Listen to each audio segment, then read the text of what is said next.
What's poppin', people? How's it going? Welcome to the eAFCON 1v1 tournament. OT here as always. I'm happy to bring this tournament to each and every one of you. As you all know, AFCON is currently going on, and then this is a tournament from the community to celebrate that as well. So guys, we have a lot in store for you guys today, so stick with me. And if you're not subscribed to the channel yet, please kindly hit the subscribe button and then like this video as well so you can reach as many people as possible. All right then, let's get into the details of what we have for today before we go on to introduce the amazing players that we would be having. So first things first, it's a knockout tournament that would be starting with the group stage, obviously, and then it will move into the knockout itself. So here are the details, guys. Today, day one, we're going to be playing the group stage matches for all groups, and then tomorrow we move into the knockout stage up until the final tomorrow. So for today, we have 6 groups with 4 teams in each group. And then for qualification, we have the top 2 teams from each group qualified to the knockout stage automatically. And then there are 4 more slots available, just the same way current AFCON is going on. And those 4 slots will be given to the best 4 losers in 3rd place across all 6 groups as well. Right? And that completes the 16 players that will be participating in the knockout stages. And that's basically it for the tournament itself in terms of like structure, right? So for the 3rd place ranking, if your team or the team you're supporting ever gets there, the idea is the best 4 ranking teams out of all the 3rd place teams gets those slots. So this is determined by the points from those teams, also determined by the goal difference, and followed by the goals that they've scored as well, right? So those are the criteria for selecting those top 4 best losers that will be going into the knockout stage. And yeah, I think that's about it for the tournament structure itself. I'm so looking forward to it. In all honesty, I'm so looking forward to it. And then we would have the games being played across each round from each group. So starting with group A and B, would have that in a couple of minutes. The game's about to start in a couple of minutes. So we'd have group A and B come first, and then group C and D, and group E and F. So for the groupings, for the standings, for all of that, we have it on Discord. Not all the matches are going to be streamed here, but for each round we would have a main match that is being streamed here, and then you can check out all the other matches on Discord, right? So we have all of that on Discord. But before then, guys, please let me know if you have favorites in the tournament already, let us know in the chats who your favorites are going to be to win the tournament. We have like really crazy guys, from being honest, and then just some dark horses within the groups as well. So without further ado, I'm going to roll it in. You guys are going to see the match schedules for this morning, and then after that, before you know it, we'll introduce our shoutcasters as well. But before I go, a huge shout out to the community, man. A huge shout out to the African community. Like, we reached out to quite a lot of people to put in a bit of contribution for the prize pool, and what we got from the community was really amazing.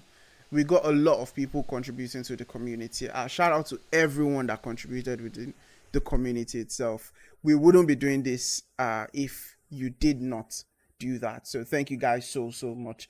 And yeah, without further ado, we're going to show the schedules and then we'll move on from there. So guys, stay tuned and do not go anywhere.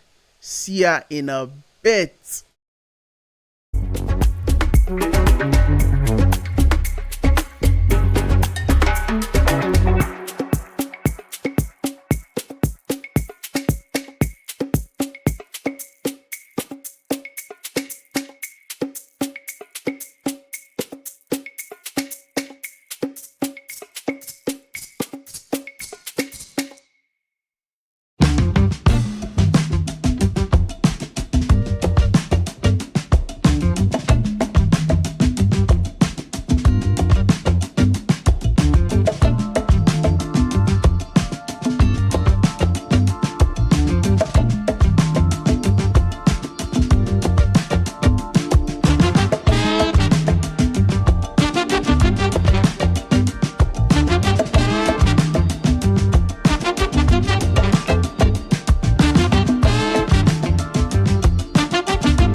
What's popping? What's good? What's good, everyone? Good morning. Good morning, everyone. So yeah, first of all, first things first, Merry Christmas to everyone, and thank you, eAFCON, for this great opportunity to do this shoutcast. All right, guys, we have 3 rounds as earlier discussed by OT. We have the round 1, we have the round 2, and the round 3.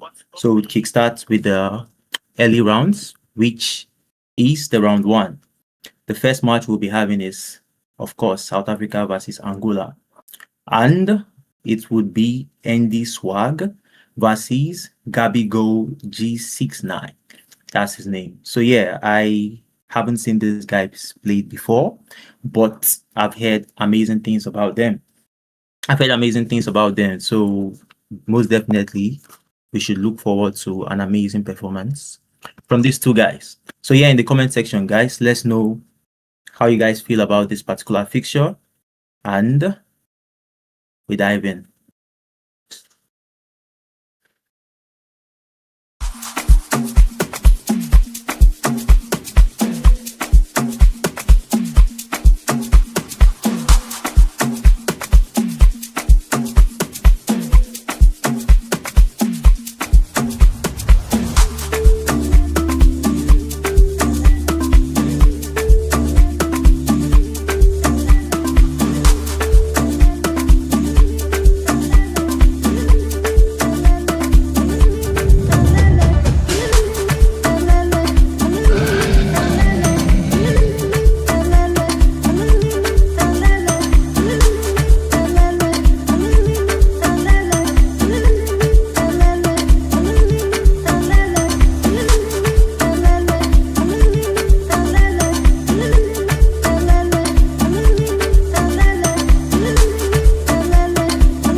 Feeling today?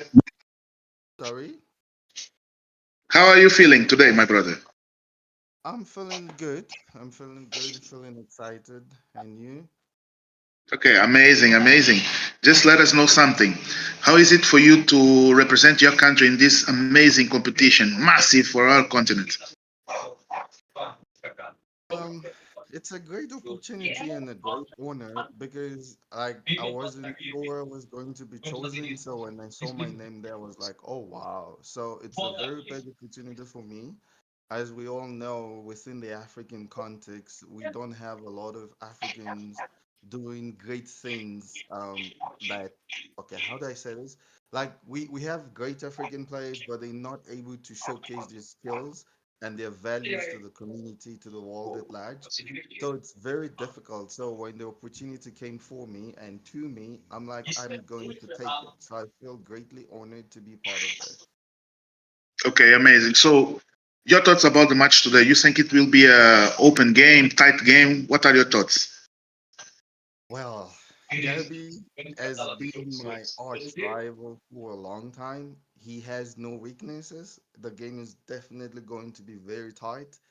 I will be lucky to get a win because we're talking of Gabby here and the name goal. Gabby goal. It scores goals. So it's going to be a very difficult match. I will give my best and I hope to win. Okay, okay, no problem. Okay, good luck, Andy. Good luck. Okay.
Ok. Olá, boa tarde, Gabriel. Como é que tu estás? Como é que estás a sentir por esta participação neste torneio aqui da eAFCON 2026?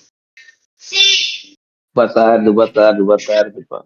No momento não estou assim muito a 100%, estou aqui meio engripado, mas para uma guerra, um soldado tem que estar sempre preparado. Okay. Então estou So aqui para. basically, I greeted Gabi and asked him how was he feeling for this match today. He said that he's a little bit sick, but a soldier should be always ready for war. Okay. Uh, Gabi, para o jogo hoje contra o Andy, achas que vai ser um jogo apertado? Achas que vai ser um jogo aberto? O que é que tu esperas desse jogo? O Andy, por ser um adversário muito forte, um dos melhores mesmo também da África, eu acho que o jogo vai ser mesmo apertado. Vai ser um jogo de taticamente muito, muito apertado. Quem vencer será mesmo o que tentar desbloquear melhor o jogo do outro. So,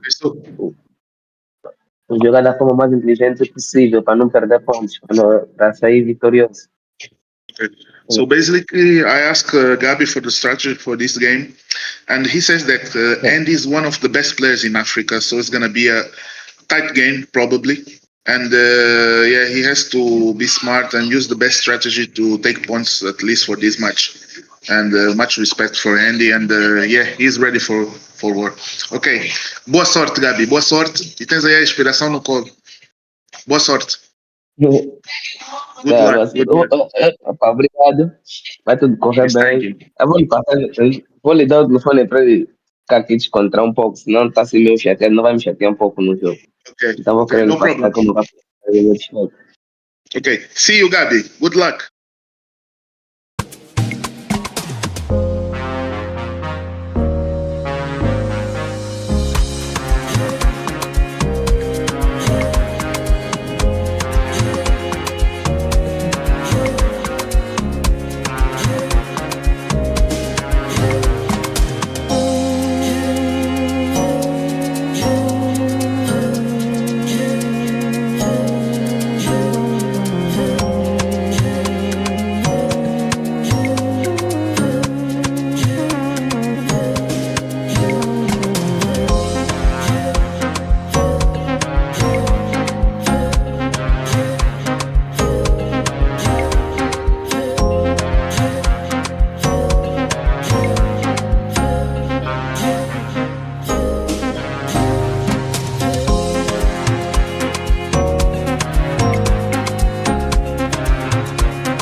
My head is banging. I think the overdose.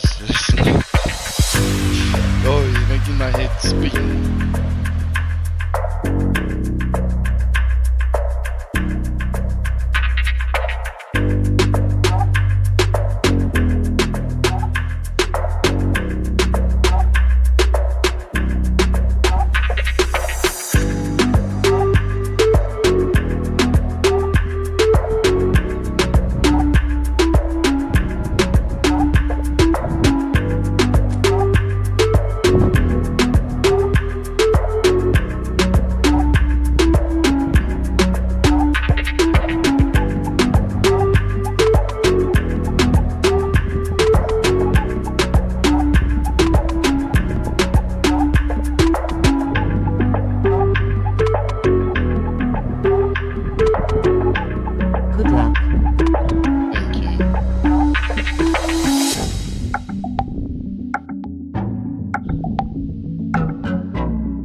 Good luck, sir. All the best.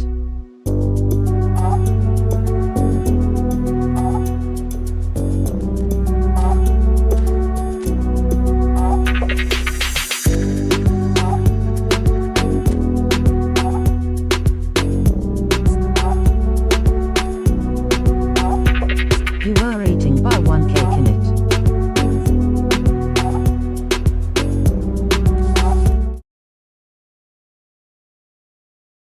There we go, guys. In the comment section, let me know your predictions, guys. We have South Africa, that's Andy Swag, and Gabi Go. Shortly before this moment, we had an interview with both parties, and we can see they are ready for war. I think this other guy, I think Gabi Go was the guy that said he was not feeling too well. I wish him quick recovery. But yeah, a soldier is a soldier at the end of the day, and the man is ready to fight. So yeah, guys, we have a poll right now where you have to vote who you think might win this match. As you can see, it's authentic mode, and we have the players, some with faces and some bleached. So yeah, we have for South Africa, we have Andy Swag, and we have for Angola, Gabi Go. Let me know from the pool that we have on YouTube who you think might win. Later on, before the match kickstarts properly, I think we would have the end result of that pool, and we might see who, who has that instinct of perfect possibilities. South Africa or Angola? Let me know, guys. Smash that pool. All right. And also in the comment section, you can tell me how many goals you think would be dropped at the, as the match goes. Would it be a 2-1? Would it be a draw? Would it be a demolition from one party?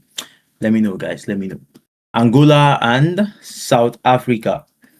I don't know.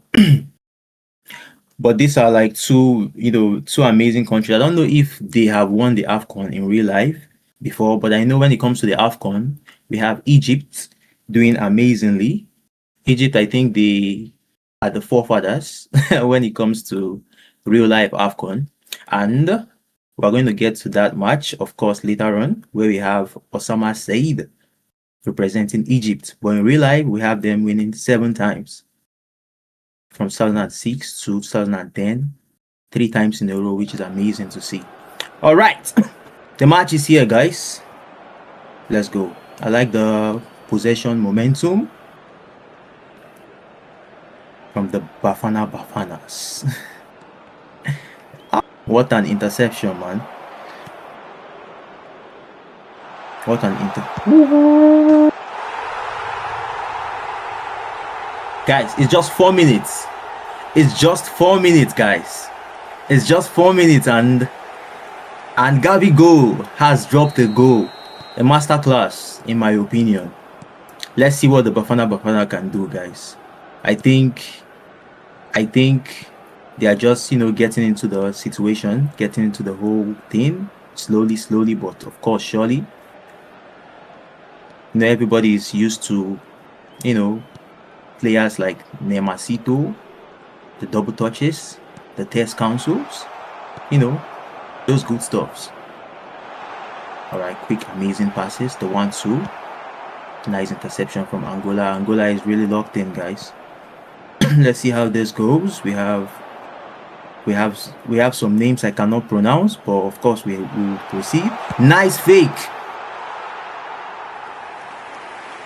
I think if we had Romario there, it would have been a goal. If we had Romario there, it would have been a goal, most definitely. If we had Ruminigi, it would have been a goal. But yeah, we have we have someone else. Let's go, guys. Nice interception, nice midfield play, nice touches. You can see the, you can see that professionalism in their gameplay. These guys are high-end, amazing players. Nice anticipation, of course. All right. Nice fake. Nice, attempt to control the midfield. Good anticipation from Angola as well.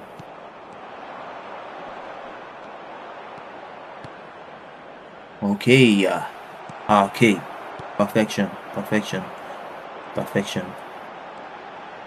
Any slow reading to that is a problem. Any slow reading to that is a problem, guys.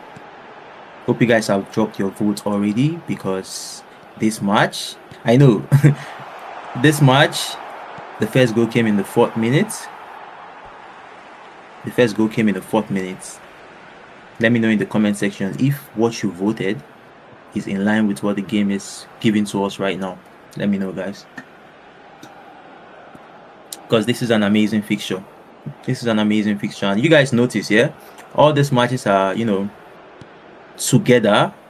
They are just like the same with the real life experience. So it's an amazing thing the eAFCON team is doing, bringing in everything to realism. You can see the transitions, you can see the professionalism in what they are putting together, and trust me, it's amazing, man. It's amazing. So guys, just sit down and enjoy the whole experience. We have Angola making an amazing move. Nice anticipation, nice reading. I can see that forward run from what's your name?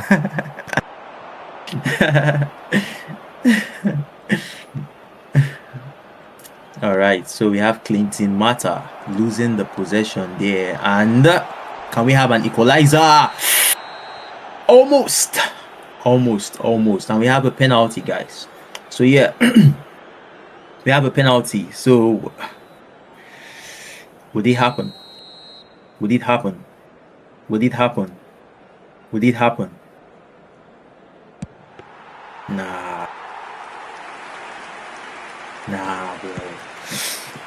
Nah, bro. There are two things involved. It's either he knows how to play perfect mind games, or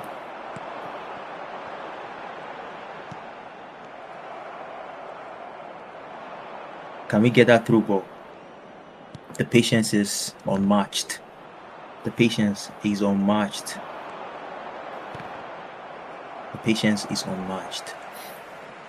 Wow. Tough game. The soldier is really fighting, guys. Gabigol is really fighting, and Gabigol has a goal.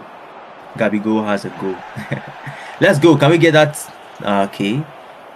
That was nice anticipation, because I think if that true pass went in, there's a 50% possibility that it might lead to a conversion. But yeah, let's see how it goes. Let me also know in the comment section, guys, how do you guys feel when you play with authentic players like this? Have you ever even tried it? Let me know, because it feels heavy, to be honest. It feels heavy. Why? Because the game right now is, rotated around skills. Do you understand? For example, if you have a player without the soul control skill, you would not be able to use your soul to control the ball. It's that easy. So you might have heavy touches, misplaced controls, stuff like that. You get? So that's more like it. If you play with the authentic mode, you might have that issue, especially with the African teams now, for example, where we have players with white faces and most likely zero skills. It's difficult to control them, but these guys, as you can clearly see, we can see a heavy amount of professionalism from them. You can see, nice touches, nice control, nice maintaining of the game. Everything going perfectly well, everything going perfectly fine. Amazing. Good half. Amazing. But yeah, let me quickly, go through the charts a bit so that I can see how it's going. I can see people saying, Gabi, let's go. This is interesting. Good half. We would love to see that. Let's see how the second half is going, guys. Let's see how the second half would go. Of course, I know most of you have dropped your predictions already, but still let me know, do you think an equalizer would come, or a double down? When I say double down, I mean maybe a 2-goal up, Maybe a 2-go up. Nice tackle, man. Nice tackle from the Bafana team. Let's go, guys. Hey, Let's go. brother. Let's go. Let's go. Nice anticipation. Nice. We would love to see it, guys. We would love to see it. We would love to see it. Let's go. Let's see if we can convert this particular attack. Nice reading. Nice reading. Nice reading, man. Nice reading. Nice reading. And amazing patience as well from South Africa. Amazing patience. Nice reading. Amazing patience. But nah, okay, that guy is gone. Can we get something now? Can we get something? Can we get something? Ah, almost, guys, almost.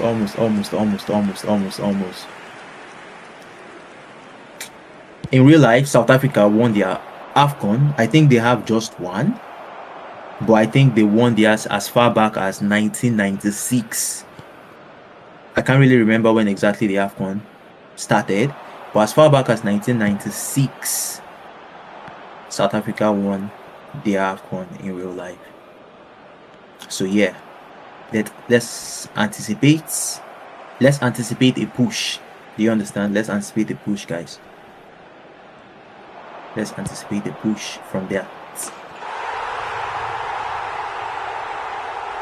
This guy was the guy that scored the first goal, right? 2 goals. Unzola.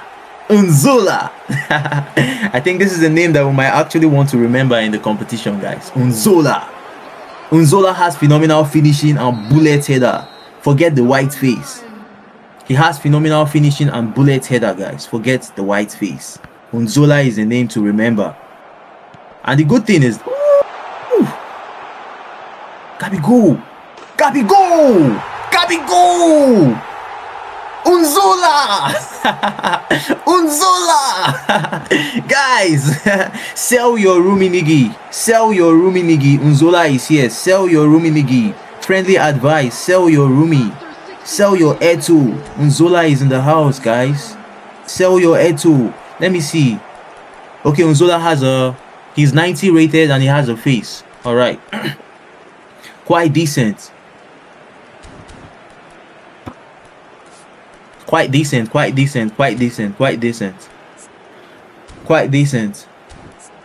Bro, don't take out our favorite player, man.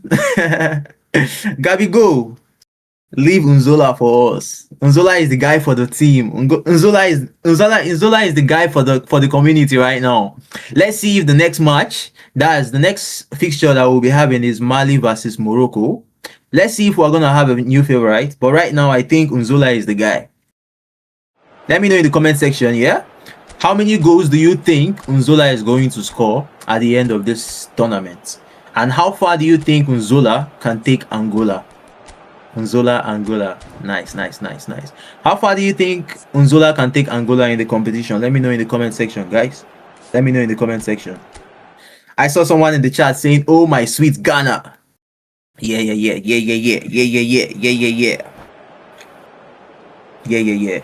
Substitution in progress. Someone say, "Damn, look at that header." I'm telling you, man, this guy has phenomenal finishing and bullet header. There's no joke. You can't.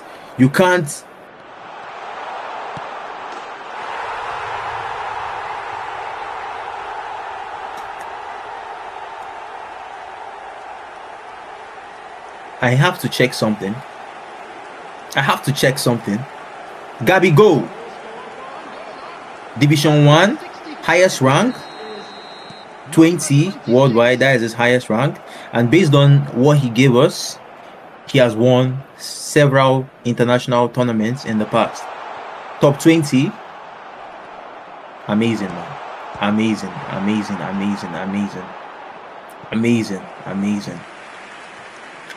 man. 2 pro players going head to head. Andy Swag for South Africa, his highest rank is 214 in the divisions. Amazing. You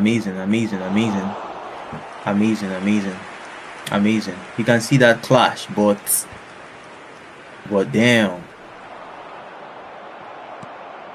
difficult to use authentic players. I'm not gonna lie, man. It's difficult. It's difficult, but the ability to control them this well. Okay, can we?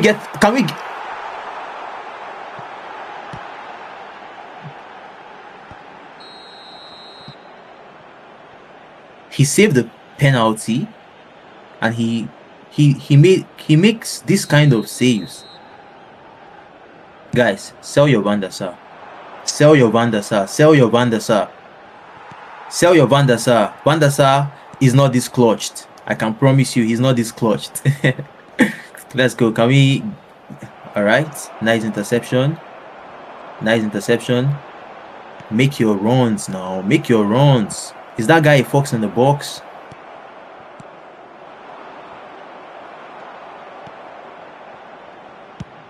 Is that guy a fox in the box? I love this scenario of, Africa that we are having right here. I love this scenario of Africa. Ooh, nice pause. Nice pause. But yeah, you can see that stamina, man. You can see that push. This guy doesn't make the run. This guy, Makagna, or what's his name? I swear, he doesn't make that run. And we are all human beings. I don't know, our brain are just wired to expect our players to make runs sometimes. Do you understand? That's just how it is. That's just how it is. We just expect it. We just expect it to happen. So when it doesn't happen, sometimes it messes up with your gameplay. All right, can we get something now? Can we get the bullet header? All right, quite decent, quite decent, quite decent. Okay. Oh my goodness.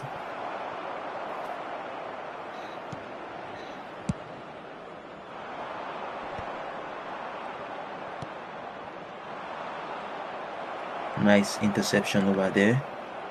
Nice one. To be honest, Gabigol is really good at defending. He I don't know if he's using pure manual, but he defends like he's using manual.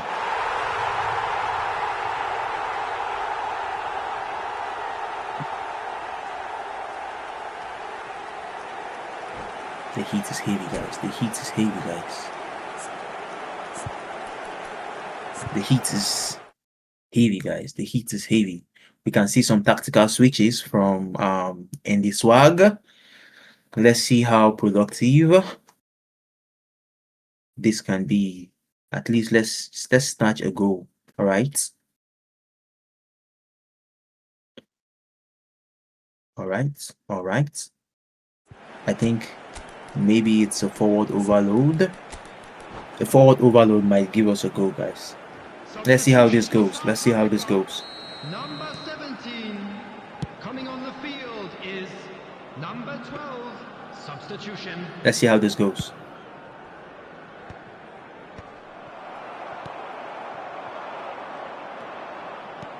Wow. What a match. What a match. Gabigol. Gabigol with Zini and Unzola. Zini and Unzola. An amazing performance, guys. An amazing performance. An amazing match. Zini and Unzola. Brace from Zini. A hat-trick from Unzola. Would love to see it, man. Would love to see it. Would love to see it. Would love to see it. It's an amazing one, man. That's an amazing one. But guys,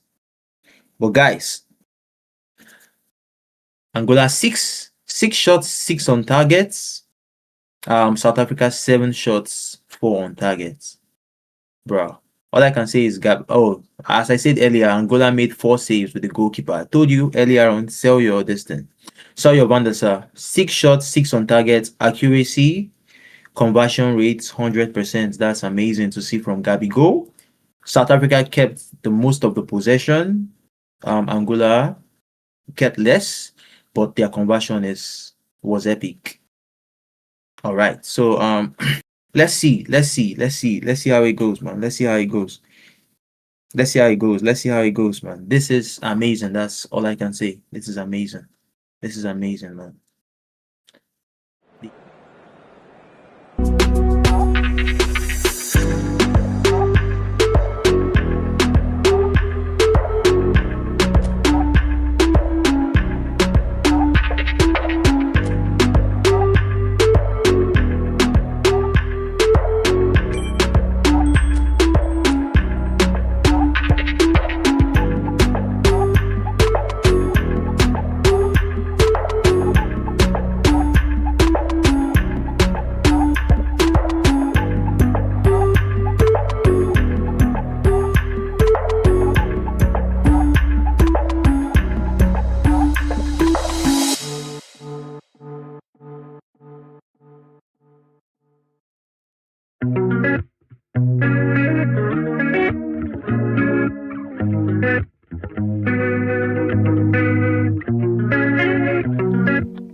So now, guys, we have Morocco versus Mali.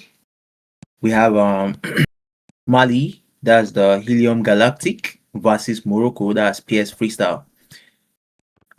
The first match was an amazing one. Let's see what the second one has to offer.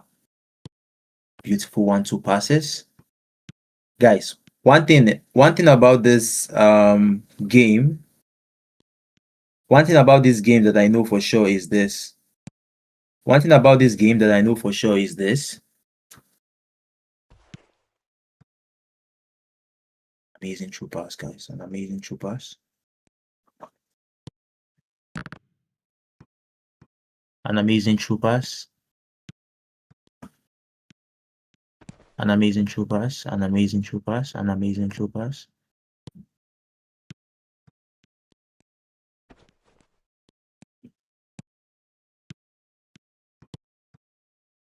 Tiki. Nice control of the midfield. Nice defending. Morocco keeping the fight up. Let's see how it goes. Beautiful fake shots. Boom! If you see something that would lead to a goal, you just know. You just know. Do you understand? You just know, man. Morocco has the first goal. PS Freestyle.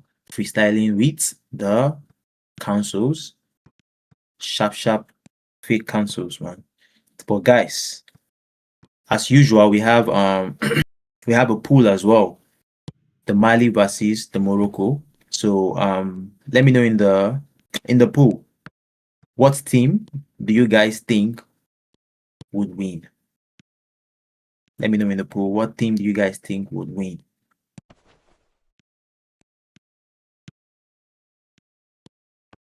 What team do you guys think would win? Would it be the Moroccan side?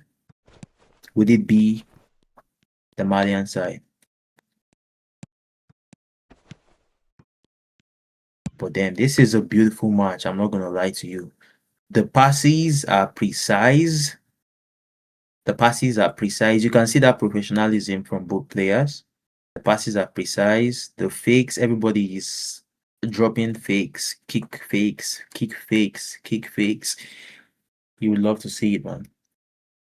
You would love to see it. You would love to see it. So yeah, when it comes to the history of these guys, I think Morocco has won once as well in real life, while Mali hasn't lifted the trophy in real life yet for the AFCON. Morocco did theirs in 1976, if I'm certain. 1976. But yeah, let's see how it goes. Let's see how it goes. Let's see how it goes. Let's see how it goes with this one. Let's see how it goes. Let's see how it goes. Morocco versus Mali. Morocco versus Mali. Let's see how it goes, guys. All right. Tiki taka from the back. PS Freestyle about to freestyle. Someone give him the beats. Someone give him the beats. Someone give him the beats. Someone give him the beats. Okay. PS Freestyle was interrupted by some helium gases, and that record was not released. Let's see if he has something else in the bank. Let's see if he has something else in the bank. We have another freestyle going on. Another freestyle, nice passes, tiki taka, but no boom.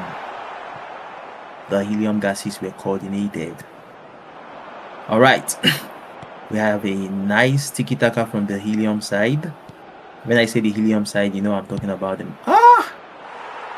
That would have been a nice spot for a knock-on finesse, but I don't think that player has so control, talk less of long-range coiler. It is what it is. All right. Okay, PS Freestyle on this one. PS Freestyle on this one. It looks like it's a go, guys. I see it. I was certain. I was certain that it's a go, man. I was certain that it's a go. All right. All right, guys. This tournament is going to be beautiful.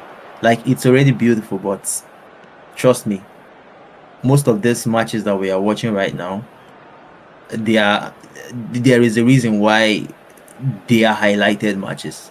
As you can see, all we have just been watching since is pure beauty, pure lovely footballing drama, if that makes sense. That's all we have been witnessing from the stats of everything. Nice double touch. This guy already studied his players.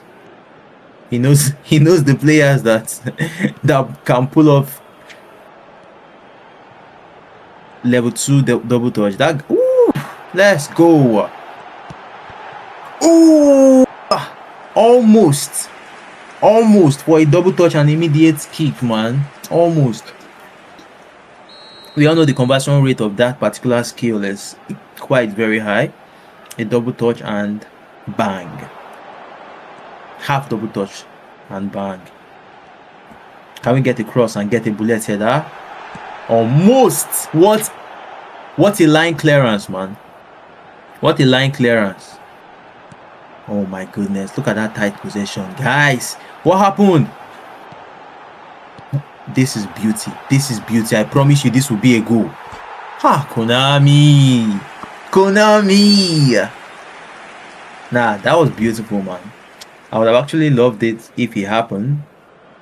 Do you understand? Because that was well coordinated and that was well, well prepped for. But I mean, luck is on the helium side for that particular attack.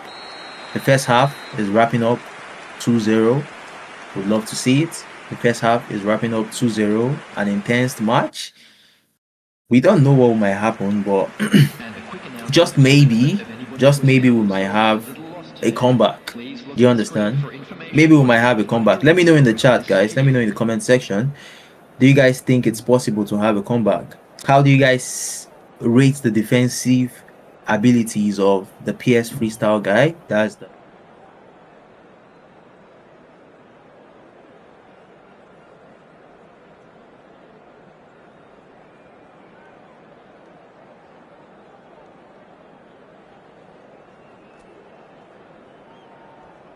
think the PS Freestyle guy will double down? Let me know, guys. Let me know. Do you think the PS Freestyle guy will double down? Let me know. Let me know. The second half is about to kickstart, and it's amazing.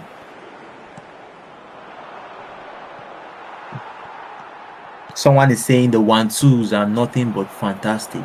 I swear down. I swear down. I can promise you that not up to 15-20% of players in this pitch have the one touch pass, but because of the extreme amount of patience these guys are pulling off before, and the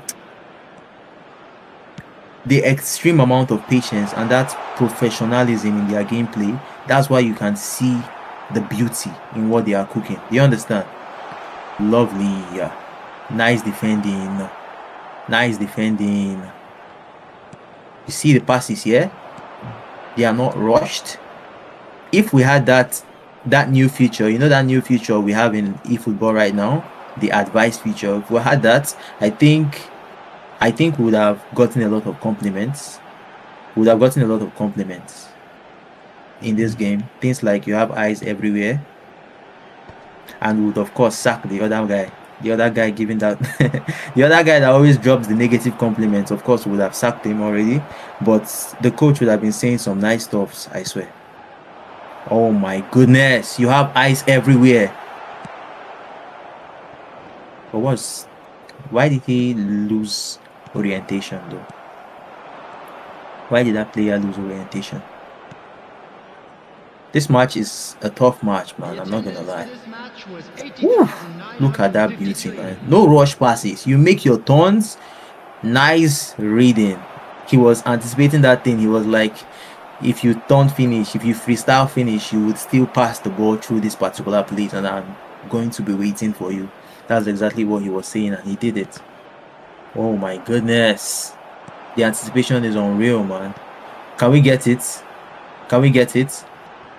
Ah, the double touch didn't click. I thought he wanted to do a test cancel there though.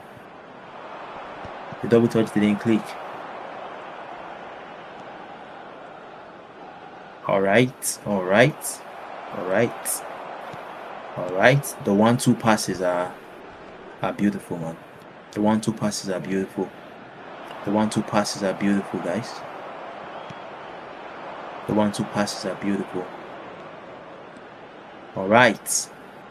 What can we get? Patience.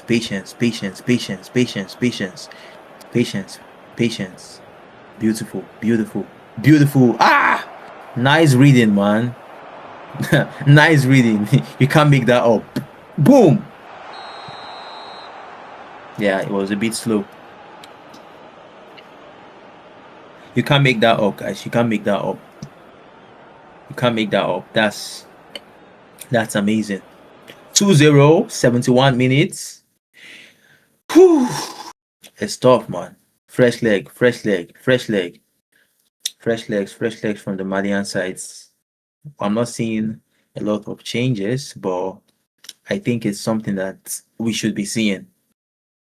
Yep, I think we are seeing a few. But yeah, mostly one-sided. So yeah, maybe he would really try to penetrate from that particular side, do the 1-2s from that particular side, and try to get the goal from that particular side. Maybe a little twitch with the formation might help. I don't know.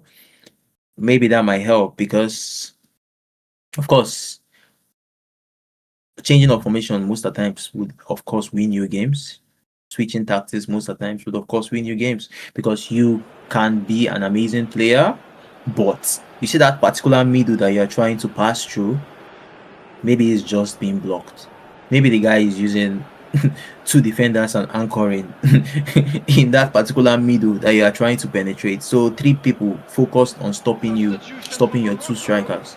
So that might make it a bit difficult for you to pass through. But when you maybe overload it or something and you have like 3 going against 3, you might have a tiki-taka that will give you a goal. So something like that. So, or maybe when you spread out and then you start to drag out those guys that we are anchoring in the middle, you might be able to scatter the middle and get the goal. All right, beautiful. Man, where the heck is this guy getting these tight possessions from? Beautiful. Knock on. Ah. Let's go, man. Amazing. Oh la la. Can we get the first one from from Mali, guys? Go. Where is Unzola? Unzola is our bullet header for now, man. Unzola is our bullet header. So guys, just in case sometime in the future Konami decides to bring in some African legends and you see Unzola, this is the best, the best way to tell you to go for him. I think this might be a good goal. Oh my goodness. That was solid, man. That was solid, guys. That was solid. I mean, the goalkeeper awareness, the reading, those things were nice, but bro, that finish was explosive. Yes, he exercised the patience. Can we get the mass out on? He exercised the patience and he delivered. I think this match is, of course, this match is already gone. The match is already gone. Alright, most definitely. The best we can have is 3-1 or more, or 4-0, or 4-0, or 4-0, or 4-0. Damn, let's go. Maybe 3-1. Let's go. Mali, we can do it. Can we get something? Alright. Can we get something? Oh my goodness. That looked like something well rehearsed and well played. and it looked like it would have led to something nice. Amazing match. The two highlight match that we've seen so far is not a disappointment. Goals galore. We had an amazing performance from Gabigol the first match. Angola pushing them, of course, right now, I think, ahead in their group. And we have the same thing for these guys. Morocco, PS Freestyle, the council king, man. A lot of nice councils from him, and you would love to see it, guys. You would love to see it. You would love to see it. That's more like it. That's more like it. You would love to see it. So, guys, you guys have seen a couple of matches. You've seen PS Freestyle play. You've seen Gabigol play. You've seen Andy Swag and Helium play. All right. What do you guys predict this tournament to be like? How do you guys predict the tournament to shape? Do you understand? Let me know in the comment section. If PS Freestyle now should go against Gabigol, the guy that won the last match, if both of them should have a clash in the nearest future, who would you bet your money on? That's the interesting question. Who would you bet your money on? You've seen this guy with the double touches and the cancels. You've seen Gabigol with the directness. Gabigol, he did not have time to be doing any double touch. He just calmed down, maintained that possession in the midfield, and send the ball. Find Unzola, find Zini. That's exactly how Gabigol was doing it. And with that style, he was able to bag whooping 5 goals, man. And here we have PS Freestyle with 3 goals. But yeah, to be honest, yeah, anytime you see someone with the name PS, you need to be scared, first of all. The reason is because I don't think there's anyone with the name PS that started playing eFootball when eFootball came out. Do you understand? If you have PS in your name, you should be playing this game at least 2020, 2019, 2021. Do you understand? Before eFootball actually launched in, because of course that's where you started playing like a pro.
right, so guys, for the first round, that's the round one. We had Morocco versus Comoros, and it was 3-0. We've seen the Moroccan guys do amazing. The Moroccan guy, of course, the PS freestyle guy. And yes, I think he has been very, very professional on how he handles the games. Next match was 3-0 still from the Mali and Zambia match. Mali was the helium guy that just played the previous match with PS freestyle, the Moroccan guy. 3-0. All right, climbing up and trying to secure a place in the group as well, which is nice. South Africa versus Angola. Gabigol went on to, of course, smack that round one with 5-0, which is amazing, giving him a lot of goals for what the goal difference is. Last but not the least, for the round one, we have Egypt versus Zimbabwe. Would like to see this 3-2, of course, based on the scores we know. It was a tight match. All right, so for the round two, we had Zambia going against these guys, Comoros. But this time, Comoros was able to come back to drop that 3-goal lead, giving themselves a 0 deficit. Because from the previous rounds, you remember, they lost 3-0. Now this round two, they got 3-0 for themselves. Hence, climbing up a little bit with the goal difference. Mali versus Morocco, PS freestyle doing it again. The first round, 3-0. This time, 3-0 as well. Amazing.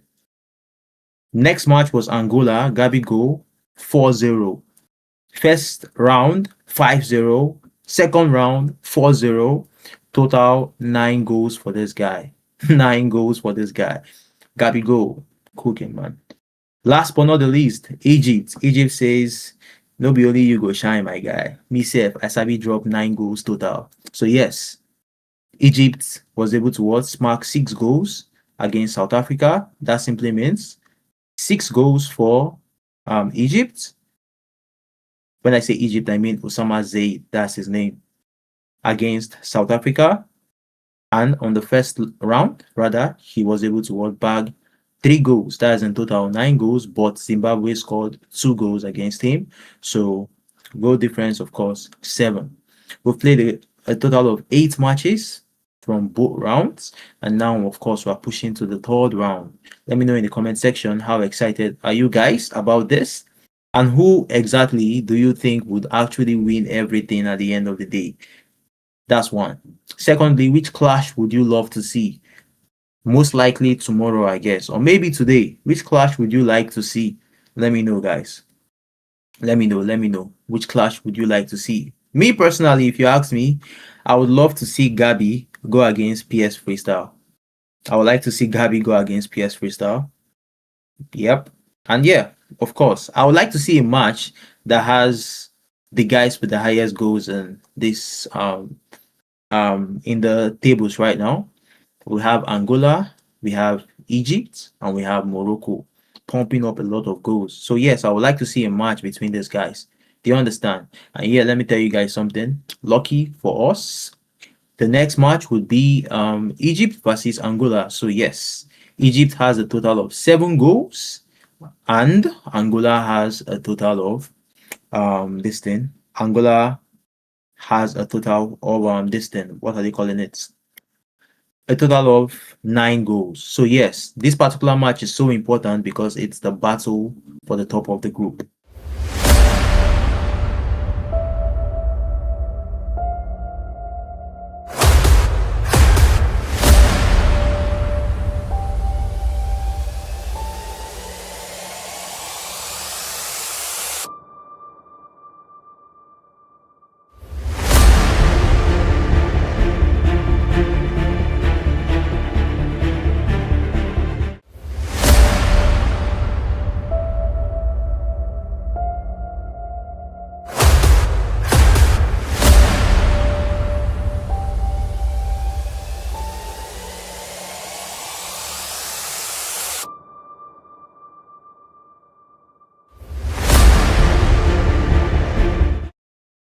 And yeah, someone in the chat is asking for the current standings. I think Le Professor 007 is asking for the current standings. At the halftime of this match, I think the organization team would display that one. So yeah, but this particular match that you're watching, bro, is the match to decide who tops the group. Who tops the group? Two amazing players, guys. Two amazing players. So yeah, as usual, guys, we have the pool: Egypt versus Angola on YouTube. So if you are watching, of course, on YouTube, make sure you smash that vote and let's know who you think would win this match. Egypt versus Angola. If you ask me, I cannot answer you, bro. These two guys have been so amazing. So now it's freestyle. It's how would I put it? These two guys, I think they play direct. Both of them play very direct. So let's see how it goes. Let's see how it goes. Let's see how it goes. All right, that was a rushed one, but it looks promising. Can we get across? Can we? Oh shit! All right, quite decent. Quite decent. Quite decent. Egypt versus Morocco. Egypt versus Morocco. What was that pass? We'd love to see it. Battle for the top, you need to be very clinical. This guy has studied, Gabi has studied the art of long ball counter. In fact, they both have studied this thing I just spoke about. Nice fix from him. Can we get the bullet header? It's hitting the bar this time. But yeah, that was actually a bullet if you ask me. Beautiful double touch. Can we connect with the middle? Nice anticipation from Egypt, but beautiful. Oh my goodness. Don't play. That was good, man. That was good. That was good. 0 aura, man, like DBG. What's good, man? How are you doing, 0 aura? Alright, so what an amazing goal that was. What an amazing goal that was. I think the way Angola is playing here, he is very, very direct. He's very direct with his attacks. So, bruh, that's tough. He's very, very direct with the attacks, man. Very, very direct with the attacks. Which is lovely to see, man. Which is lovely to see. All right, guys. Tough match. 13 minutes. We have a goal already. How would you guys see this ending? Of course, I know most of you have dropped your votes already, I think. Most of you have dropped your votes already, and most likely you might have predicted correctly, you might have predicted wrongly, but it's just only one way. This is lovely, man. Gabi go. That's nice. Let's see how Egypt will come back with this one.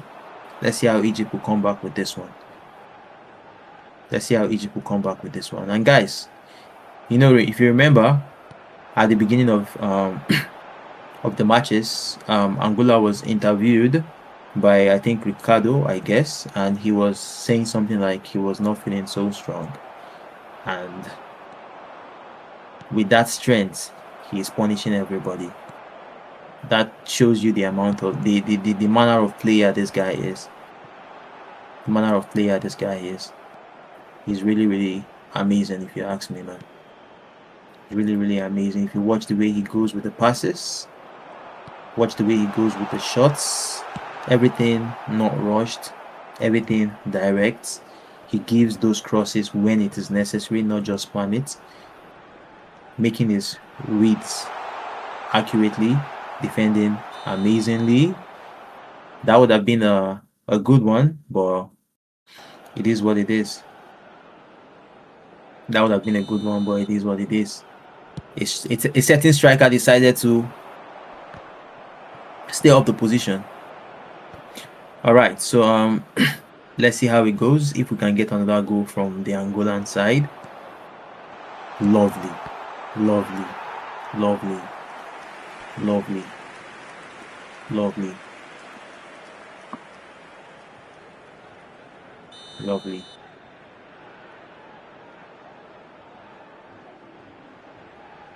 Can we get something from the corner? I think this is the first corner of this particular match. Beautiful. Okay, another one.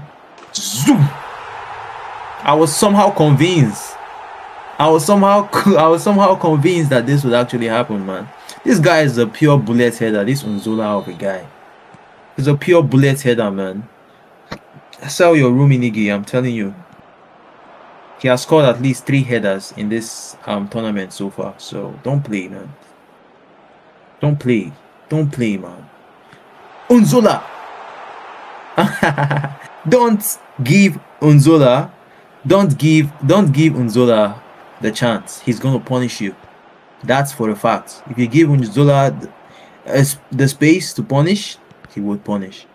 If you give Unzola the space to punish, he would punish. 2 goes down for Egypt. Right now, Angola is the favorite to top the table. Right now, they are the favorites to top the table, and they are doing it in an amazing way. I don't think they have conceded even a goal. Do you know how crazy that is? That's peak defending, man. That's peak defending. I think Egypt might be the guys to maybe punish them, man. I was just saying it. I said Egypt might be the guy to maybe punish them, and there we go. A lot of beautiful fakes. Of course, you guys know defending fakes is one of the most difficult things to do in eFootball. Of course, defending fakes is one of the most difficult things to do. So yeah, when you've mastered the art of faking, I think that's the best way to put it. When you master the art of faking, you just dominate. And there we go with an amazing goal, man. There we go with an amazing goal from Zola. There is no way. There is no way. There is no way. There is no way that happened. There is no flipping way that happened. There is no flip. I have no words, man. All I have to say is this: Unzola is joining my team. Yo, there is no way, man. There is no way, man. It's halftime right now, and hopefully we should see the standings. We should see the standings. But guys, there is no way Unzola. Can't you see that that's the name I actually remember? Can't you see that that's the name I actually remember? Unzola. Amazing, man. Amazing performance, man. And Gabigol has mastered it. Like, he has mastered the art, man. He has mastered how to use this guy perfectly well. You know, when you have a player, when you have a striker and you believe in that striker, that's one of the most underrated thing in the game that we actually don't really take note of when we are going for packs. If you are going for a player you believe in, yeah, like a player that anytime you want to shoot, you don't need to look for a tiki-taka to shoot with that guy. You just know that if he shoots, he scores. Like, that single mentality can actually change your gameplay. Do you understand? For me, one of my favorite players that give me that kind of mentality is David Beckham, the bald head one. If I'm moving with him, if you're expecting me to pass, sorry. So yeah, that's more like it. That's more like it, guys. So yeah, in this game, most of the time, just make sure you get that player that gives you that kind of mentality. Now we are seeing the mentality in the Egyptian side, trying to push. The Angola side is on double blue. Of course, yeah, 2 goals up, so why not? Amazing goal from Unzola, man. There is no way you want to tell me that Unzola is not going to collect the highest goal scorer. Beautiful. Let's see where this attack will lead to. The art of long ball counter. The art of long ball counter. All right, so I just got a message that the standings will be at the end of the match, guys. So yeah, Just sit tight, sit tight. The poll for the distance, the poll ended 50-50. So let's see if that result can actually come back to life. If that result can come back to fruition. For that to happen, Egypt has to score 2 goals to bring it back to 3-3. Egypt has to score 2 goals to bring it back to 3-3. So let's see how it goes, guys. Let's see how it goes. Let's see how it goes. Amazing pass. Like, how do you find that pass? Nice light tackle. Tiki taka. Tiki. Nice interception. Nice defensive reading from the Angolan side. Amazing attack. Amazing attack. Nice launch. Nice launch. Alright. Back into possession. No way, man. No way, man. How do you find them? Like, bro. That's Unzola, man. Unzola. That's Unzola, man. Yo. I was actually thinking he was going to go all in with Unzola, guys. But yeah, that's Unzola, man. Unzola is really playing. Wow. Like, the defending is so professional. Beautiful football. Beautiful football. There's space in the middle. Ah, shit. There's space in the middle. Let's go. This looks like it's going to lead to something, guys. Unzola, don't forget Unzola is there. Unzola did not get the ball. It was Zini on that particular place. I think if it was Unzola, we would have gotten a 4th goal, guys. But yeah, Angola controlling the ball. Angola controlling the ball. Gabi's on fire, guys. Gabi's on fire. Angola controlling the ball, trying to maintain the lead, maintain the possession. Top the group. Top the group. Key. Beautiful run from... Oh my goodness. Unzola is really cooking, man. Beautiful run. If that pass went on through, it's a goal. And he has an amazing finish, man. Wow. He's going to definitely pass that ball. I knew it. I knew he was going to pass that ball. There's just this agility that comes with him. Like, wow. There's just this agility that comes with him, man. Unzola. An amazing player, if you ask me. As you can clearly see, we have QAC from Angola. Like, he knows how to finish. That's a nice thing to see from Gabi. He really knows how to finish. He really knows how to finish. Let's go, guys. Let's go.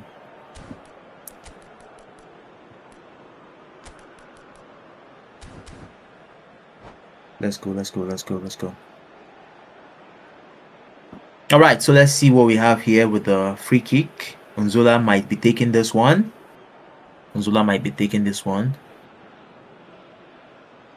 I would not be surprised if Unzola actually scored.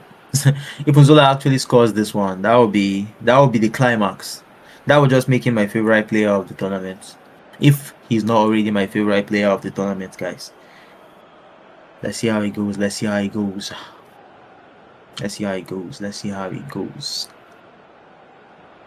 The pause is taking a while.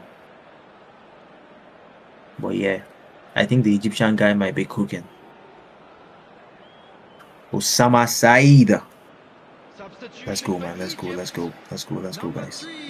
Alright, so here we have the free kick from the Angolan side, and the one and only Unzola is the guy.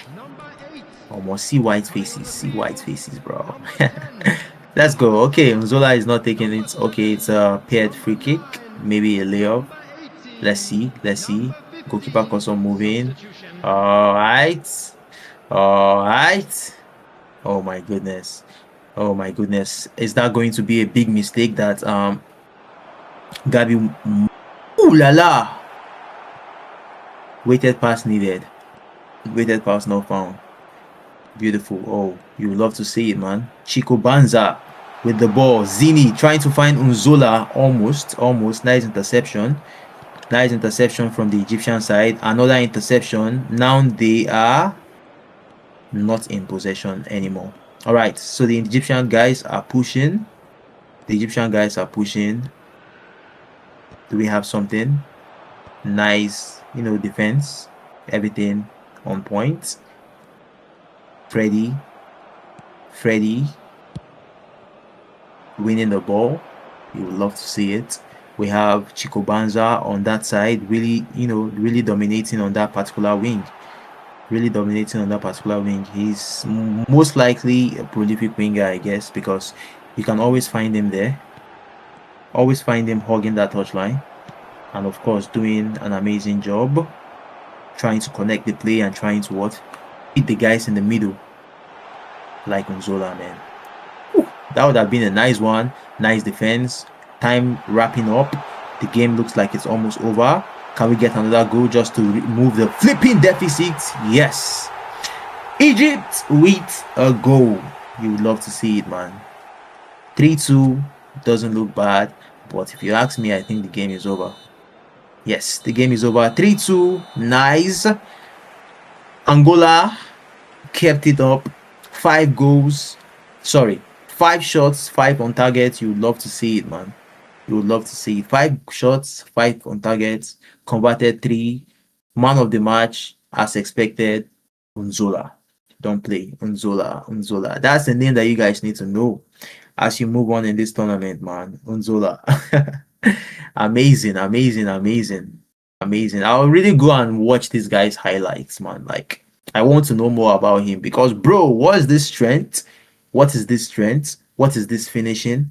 What is this attacking awareness? Like, the guy is just in the right places, doing the right things, dropping the right passes. He has that physicality to shed off defenders. He's just really nice, man. He's just really nice. So yeah, one very important thing that you guys need to know right now is Group A and Group B matches are being wrapped up already. And we'll be back shortly for C and D. All matches for Group A and for Group B done. We have the rounds. I think for each of the rounds, we have like 3. And the standings will be displayed shortly to you guys so that you guys can see how it's cooking, how it's going. But yeah, the big matches are incoming, man. And of course, the next one will be Niger Boys. I think for the Nigerian side, we have Eliso PS. We had PS Freestyle for the Moroccan side. PS Freestyle dominating, with the double touches, with the nice passes, the 1-2s. Looking nice, beautiful football. Football is all about not just the passing, the enjoyment as well, the skill level. We've seen a lot of that from PS Freestyle. Now we have another PS. Eliso PS. How many test councils are we going to see today? How many double touch? How many fakes? All right. Lovely. Guys, this has been an exciting experience. We have Egypt from the previous side whooping 6 goals in their previous match and 3-2 against Zimbabwe. And this is their first loss, I guess. This is their first loss with just a goal down from drawing or snatching a point with Angola. So yes, most definitely this makes Angola the unbeatable from that group with 5-0 on the first match, 4-0 on the second match, and when they jam the Salah community, they were able to take out 2 goals from their stack up. So yeah, they were able to drag out just 1 goal from this particular match.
Look who we have here. Gemini FIFA. My guy, how are you doing, man? Yo, Welcome what's to up? us. I absolutely apologize for my absence this morning. Some things just came up, but nonetheless, I'm here now. Let's get this show on the road. Let's dive in. Let's flipping dive in. Welcome, my brother. So yeah, Yeah. So guys, as it we're stands, it getting seems like we're having two very major players. Although exactly. I checked their highest ranking, and it seems like the odds would likely favor our Nigerian brother here. What do you think? Let's see how it goes. Let's see how it goes. Let's see how it goes. The Nigerian guy has been pulling some strong, some strong records, and the Tanzanian guy, Sule the veteran, Yeah. also has been very, very amazing as well. So yeah, Yeah, I know he's Eliso, and Eliso has been pushing ranks like crazy. I think he's on top 20 or something. Yeah. So wow. that's incredible. From the record I checked last time, I think he's rank 36, so he's definitely a top Oh 100 yeah. player. Yeah, definitely. Yeah, definitely a top 100 player. So yeah, at the end of the day, anything can happen, man. For At the sure, end we'll of the see day, how it goes. anything can happen. Considering the fact that they are not using their typical team Authentic. style, so No yeah, double so touches. it could really go either way. Mm-hmm. It could really That's go more either like way. it, man. I'm very excited to see this one. Exactly. Maybe I should brief you a little bit about the previous matches because we had some amazing clashes.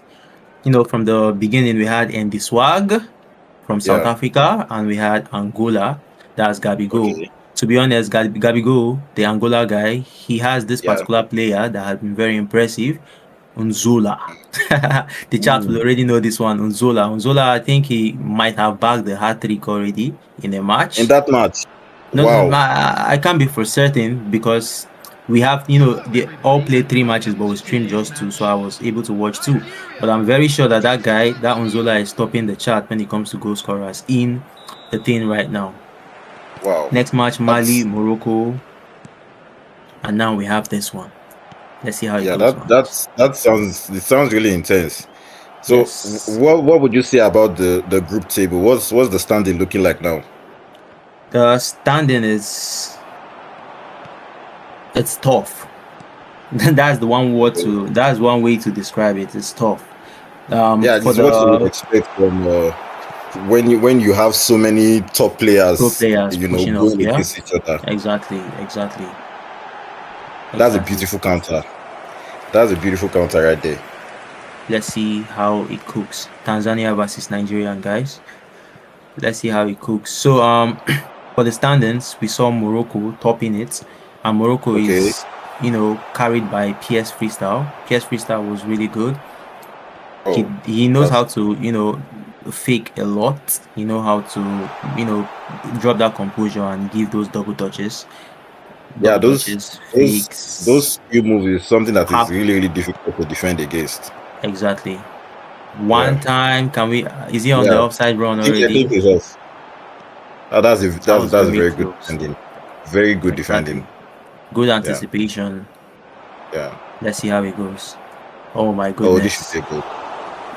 The I think goalkeeper said, I think both Nwabali. players are so good that they're basically Yeah, telegraphing each other's play style. It will be really, exactly. really tough. Their anticipation is really, really, It's really good. It would the take anticipation is a really chink good, in the man. armor, a slight mistake from either of them for the other one to Exactly. capitalize. Yeah. And you can't really miss your chances in a game like this. Nah, if you It's not do, like you you're playing cry. somebody that's not If you very do, good. you So cry. yeah, you get punished. You I've cry. been in situations like this at tournaments, and when you miss your chances, you don't you tend to think about them the whole day and even into the Exactly. night. Exactly. All right, can we get something now? Beautiful football. Beautiful. You see that tiki taka right there? Like I said, it's Beautiful going to take football. simple chink in the armor, simple slight mistake. Exactly. Because like Exactly. I said it earlier, these skill moves, see how many cancel he did right there. They are very, very Exactly. difficult. He was to able to use, I think, Iwobi from that flank to play the Yeah. mind games. He held the ball for some seconds, and Yeah. the Tanzanian guy Yes. was able to let loose a bit. And Exactly. from He there, we have our just goal. held it, a A little longer, little waiting for his bit. opponent to bite. Exactly. And the And as soon as he opponent, did, he Exactly, capitalize. he just That's very, capitalized. very beautiful. 1-0 to Can we Nigeria. 1-0, 1-0, 1-0, guys. Of course, I think we have a pool right now. We have a pool Yeah. right now. So guys, let's know who you think will finally win this one. This is 1-0 right now, but most of you might Yeah, have already drop your dropped vote. Drop your vote in the votes. pool. Let's know who you think would win this one. Let's go, man. Let's go. We've If you know started. eFootball very well, you know there is a lot of comeback in this game. Exactly, So exactly. And the game, anything could likely happen. exactly. The game permits comebacks. Yeah. The game permits comebacks like crazy.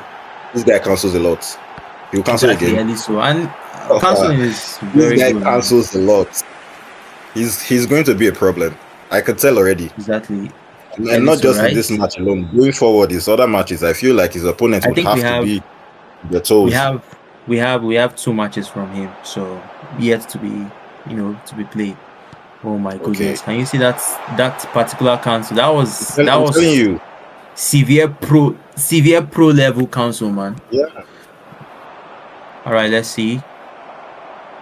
I think something that is really important with these players is that they use, apart from using fast and quick strikers, it's also important they use strikers that are also good with aerial duels, because not just winning Aerial the crosses alone. When you win aerial duel is when you clear the ball, you're hoping your center forward is able to, just do something for you and get the ball and possibly give you a very good chance at a counter attack.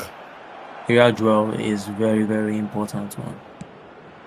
It's very, very important. We need players with with that idea of like Drogba, for example. Yeah. And I think Osimhen is actually decent with winning headers.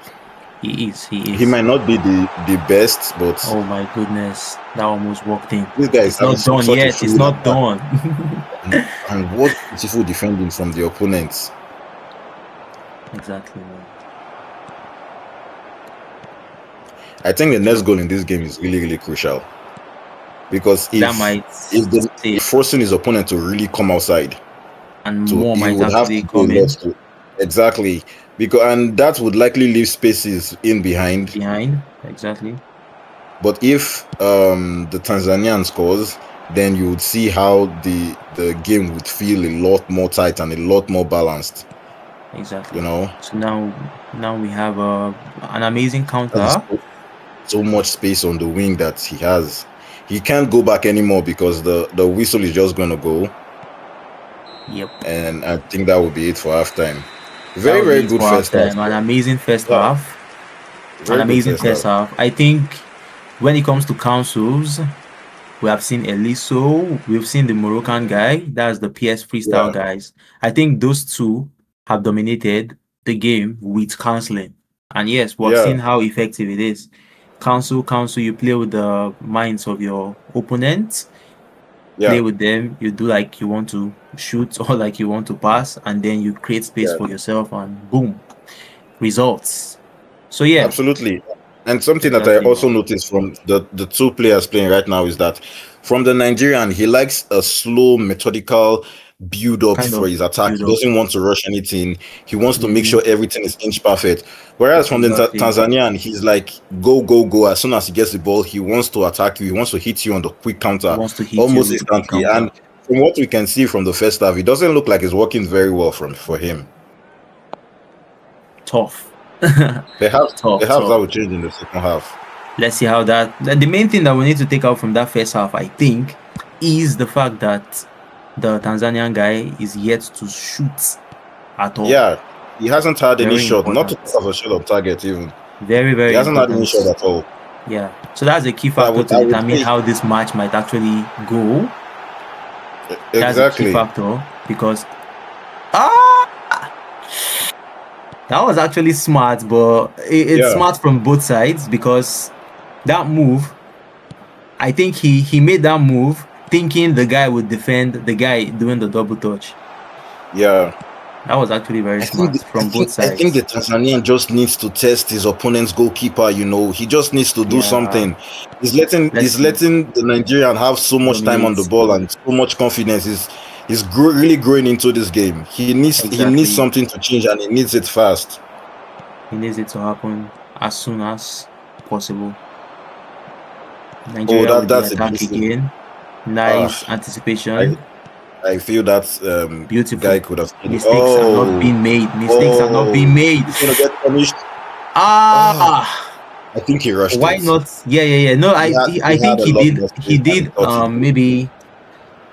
Maybe that was a knuckle shot. I don't even know.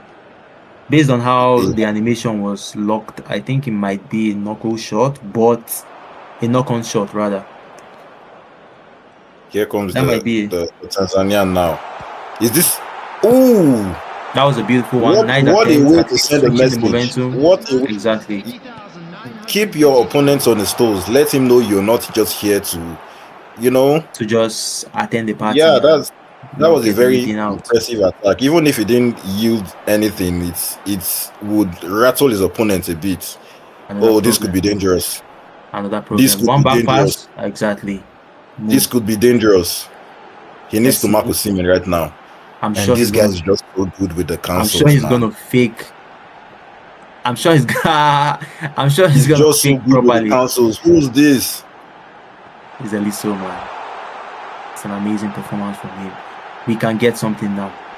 If this goes in, is that was amazing defending. But I was actually expecting him not to shoot at that point because he cancels a lot. Right? Exactly, one more cancel, bro. One more cancel. I was expecting that one more cancel there. Because the Tanzanian right there was just very patient with his defending. Any other player, I would have gone down. Very patient. I would have gone down right there. Yeah, he was very patient. Probably went for a sliding tackle, maybe take a red card or something. Exactly, it's getting too much, right? Feel like that's in my half. It's not done. Yeah. You can't be moving this way. You can't be moving this way, man. All right. The ball is out again. The match is still the way it is. Passes completed 71%. And it's just the game is really tight in this second half. Really tight. We have the Tanzanian guys making an amazing attack right now. We have a tiki-taka. Boom. Can we get the cross? Can we get a goal? Can we get the goal? Oh my goodness. An amazing defending. An amazing defending from the Nigerian side. Back to the counter. It's just one goal. It's just one goal. It's just one goal. We've seen a bit of adaptation from the Tanzanian. He's asking a lot more questions from the Nigerian now. He's being very, very patient with his attack. And it seems like he's still very much in this game. Exactly. Anything can happen. Let's just see how that goes. Oh my god. What a beautiful slide type of tackle. Nice reading when it comes to the defending. Nice reading. Let's go. Wow. Okay. This could be a very dangerous counter-attack. This could be a very dangerous counter-attack.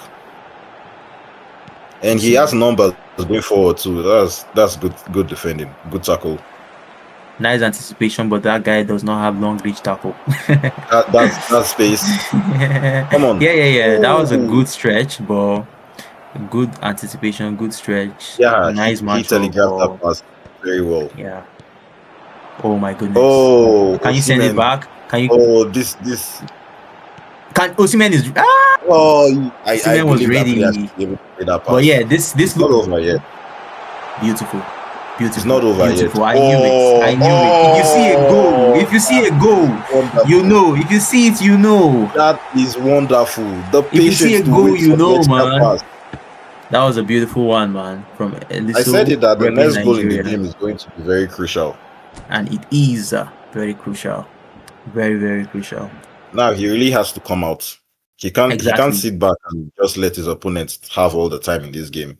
Because if it were me leading this game by 2 goals, I'm not going forward again. I'm keeping the ball, doing some game management, Not at the back. That would be considered very shameful. But come on, this is a tournament. But I would be very selfish with the ball at this point. Yeah, that's something as well. That's something. But the problem with back passing, actually, most of the time it doesn't even end. Very risky. If you don't One know how thing to I've do it, you cry. In fact, yeah, even one thing I've come to understand is that when you're trying to see a game out, if you're trying to Exactly. keep possession and all, you shouldn't really keep the possession very long in your own half because it can really come back to bite you, especially with a game like this where pressing is so broken. Exactly. If your opponent increases his press and you find yourself on the back foot, it can end very terrible for you. Exactly, man. Let's see how the Exactly. Tanzanian respond with all the adversities that is facing right now. Exactly. But that was an amazing goal from the Nigerian side. Let's see. Very good goal. Let's see. Let's see. Let's see. Let's see. Can we get another one? That's I the think that's question. curtains. I think that's curtains. I don't think he's scoring 2 goals in the matter of 1 minute. I think that's curtains. Okay, you The Nigerian did think, you really well. think, you think, One you more? think. That's We're curtains. almost there, man. Beautiful football, beautiful A football. very good game from the Nigerian, but at the same time, commiserations to the Tanzanian. He played really well. He asked some questions from the opponent's goalkeeper. He just wasn't meant to be. Yeah, I think the second half, of course, was a better half. That Yeah, one he shot did well. was, Yeah. I think, I feel maybe he could have scored that. maybe a formation switch would have saved the day from the Tanzanian side, because one thing I always take note of, if that makes sense, is 0-0 first half, like 0-0 shots and shot on target first half. Yeah, that simply nothing means is the working. formation is the formation of your opponent is really holding you back in one way or the other. And yeah, that guy might be, like, you might be a better player than the other person, but that 0-0 is just a sign, like, bro, nothing is working. Maybe the guy is tight Nothing is marking working. one of your striker. Maybe he's doing something. Yeah, key player might be taken out of the game by a man mark or a tight mark. exactly. But also, exactly. it could also be that the formation that your opponent is playing is a direct counter to your own. Of which, after the first half, when nothing goes your way, it's not like you had some chances and you just weren't lucky. When nothing at all goes your way in the first half, you're not winning any of the 50-50s, you're not even able to create good chances, and you're also not able to defend. When nothing goes your way, it's always advisable to very important that you switch. Just you switch do something a little different. bit. Yeah, if you are you have to attacking do from the something middle, you can try something at the side. You can even anchor someone on the wing. In that way, that's if you're not using a prolific winger, for example. You could just anchor a supporting striker on the wing and drag out those people that's where, trying to cover that middle. Just drag them out and force them to that side of the pitch. It will create spaces on the other give you the other space. places too. Exactly, because one thing about the AI of the game is they try to stay coordinated. Yeah, they try to follow the script, if that makes sense. So once you play that script, follow of the AI. So once you play that straight, you tend to cause that confusion, and if you score one goal from that, most likely will come in. That's just how it is most of the times. One of the easiest ways to do it. What would you say is your go-to formation when you're down 2? Let's say you're down 2 goals in the first half and nothing is going your way.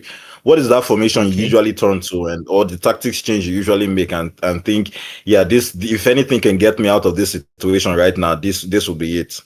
Okay, so so that's 2 questions: formation and tactics change. All right, so for the formation, if I was attacking with someone at the flank and in the middle, that normal, sometimes you use flank and then middle. If that was not working and I could not get anything, then I can go super middle. So maybe if I was using 2 strikers, like if I was using 2 strikers, 2 center forwards, and it was not working, I can do 3 people, like center forward, and add a supporting striker, so that it will be 3 guys versus 2 center backs, if you get what I mean. So, like my opponent will be using. I'm getting your drift, if I'm getting what you're saying is what you just do is you just oversaturate the middle and oversaturate that middle, because if you are using, especially if the supporting striker is a whole player, he could cause a lot of troubles. Like there will be, there will be a lot of confusions. Like that defender, those defenders that were really holding your strikers, they would now try to chase down that supporting striker. You get Yeah, you see, so. something I've learned is that, and this is something I do as well when I'm playing. When I meet an Yeah. opponent that is using just two strikers up front, no Yep. supporting strikers, just two strikers, I just tight mark both of them. Yeah. I just Yeah. I just tight mark both of them, and most of the time it's almost as if those two strikers are completely taken out of the game, because whenever they get the ball, somebody's already on them, Someone holding them. right? So Exactly. when I see someone using the three attackers, an extra Yeah. supporting striker with them, I don't even bother to tight mark, because it will Yep. just leave you open. That is the best. That's the It's best just way a to recipe go. for disaster. Yeah. So Better disaster like this. I completely understand what you're saying. Yeah, that's like a problem caused by you, and you just have to just complain. But So yeah, for the formation, you're saying you go with something like a 4-4-3, but in a narrow 4-3-3, yep, but a narrow version of very it. narrow now. You understand? Because for example, most people like using the meta back, which is maybe Yeah. one full back and then three center backs. Center back, Yep. yeah. Yeah, if that's the case, then if the three is not working, you can still oversaturate it and make it four. The main thing is that center, it should give you a space. But if it's not working, another thing that you can also do, I think, is the flank cross and nod. That's another way to Yeah. go. Cross Yeah, I and was nod. going to ask about that. So what do you think about using offensive fullbacks in scenarios like that? Because sometimes the middle might just be choked up, because you were saying earlier, if the middle is choked up, just oversaturate it even more. Yeah. I've met opponents that will just put three anchorman defensive midfielders in that middle, and then use them to man mark. Like they are really crazy players in this game. So what do you think about in scenarios like that? Just bringing in an offensive fullback and telling that guy to join the attack. Yep. It really depends, Sha, because you need your formation, needs to be able to carry that weight, if that makes sense. Because if your fullback is now joining that attack, what if you get a counter? So that goal that you're trying to score now, you might just end up taking more. So one of the best formations, I think, that actually works for console, Sha, but I don't really do the mobile. So, but for console, one of the formations that I think work is the 5 at the back, but a fullback at one side. So in that way, your back is very compact. In the middle, you can use an anchorman and an orchestrator. That orchestrator is key. Why? Because he is going to connect that attack with the guy. So now you are going to have a different switch of play. You are going to have people walking the midfield. You're going to have that flank guy always pushing to the front and falling back. But the good thing about that flank guy now is, if he is in the front and you get a counter attack, before he falls back, that's right back position that he's leaving empty is already covered by someone, one of your defender. Yes. So, and the good thing is, maybe before he tracks himself back, if you can win the ball, you can still connect with him again, go, cross it, boom. You understand? So it's either you switch to a cross or nod, or you just, if you're going with the middle and it's not working, you can just try the flanks, cross and nod. Exactly. Yeah, you mentioned something earlier, and I think if from the discussion we'll be having so far, we tend to have a similar mindset and tactics. But there's one thing I think we differ.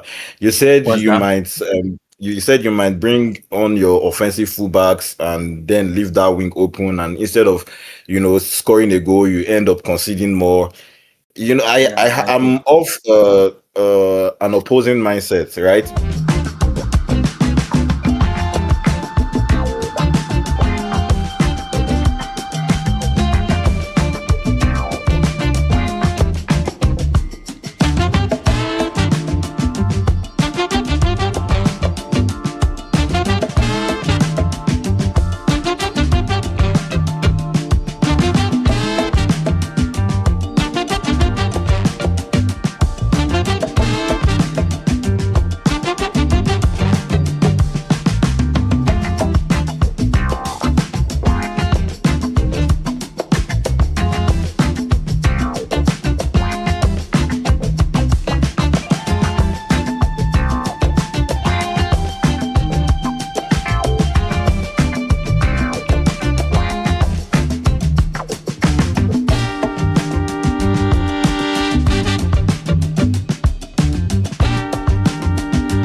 What an Okay. amazing, amazing round, man, that we've got, man. That Gemini, what do that you that think, man? was that was a beautiful round. That was a beautiful round, and I kudos to swear, I the swear. Nigerian for keeping his composure and winning his match. For the Tanzania This match, right? yeah, Yeah. and heading into the next match now, the Tunisian is also coming from a win as well. So Bro, I feel like three they're goals. both going to have a lot of confidence Mm-hmm. going into this match.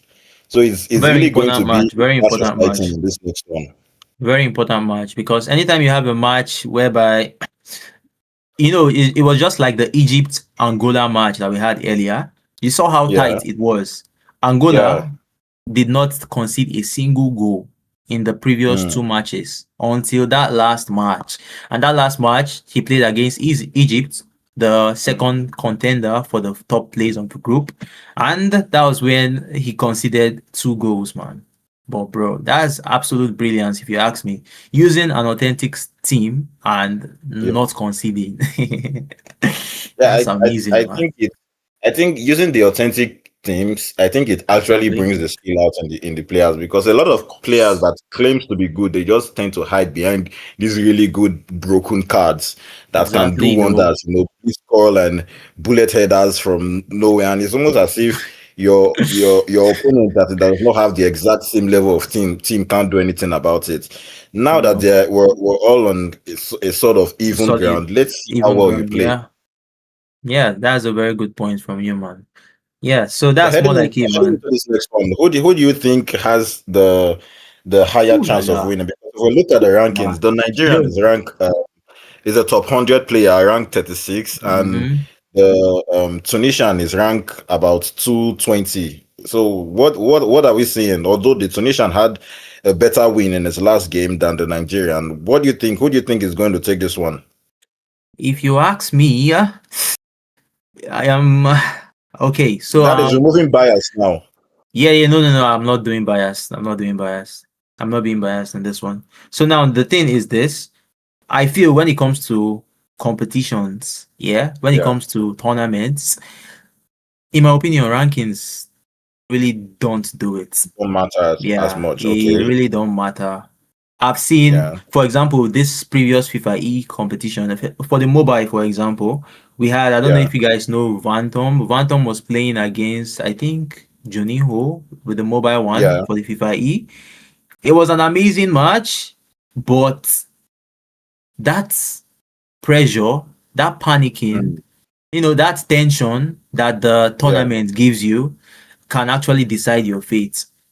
A little Yeah, back pass, I little error, I'm trying boom. to remember if I watched that particular match. Was Vantom representing the Saudi Arabian side, or what country Bantam was was he representing? representing Egypt. I think this He was was like representing one of Egypt. the final Was he matches. the guy that knocked Juninho out? No, Juninho was in the final, I think. Okay, no, Juninho Juninho knocked was him in the out. final. Yeah, yeah, yeah, I'm yeah. thinking of Mbappe. I'm thinking of Mbappe. Mbappe. Yeah, that was the former. That was the Let me previous world see. champion. Yeah, He yeah, was yeah. he Let me was see. really good in that tournament as well. I think it's Mbappe. I think he's the one that was knocked Yeah, out by. Mbappe. No, that Bantam guy was very good. He just needed more composure. The thing was, if you check the heart rates, Yeah, it was really on the peaks. So yeah, guys, we yeah. have Tunisia with 3 goals, man. Nigeria with 2 goals. So as you said earlier, to answer this Mm, question, of course, it's going to be a tough one. It would be. We have mm. not actually seen Tunisia played, so we don't know if Okay, it's going to be councils versus councils, if it's going to be okay. tiki taka versus, if it's going to be cross. You get the point. So we really can't Yes. tell right now, but let's be Yeah. surprised. 3 goals victory for Tunisia already against Uganda, and 2 goals for Nigeria against an amazing side as Tanzania. well, Tanzania.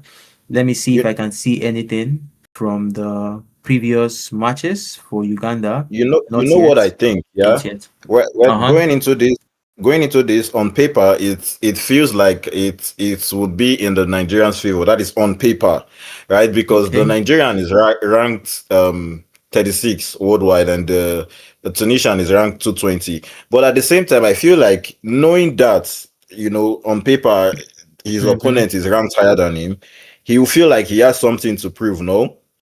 Okay, that's a very good point as well. That's like a motivation, if that makes sense. Yeah, And yeah, yeah, we could not know because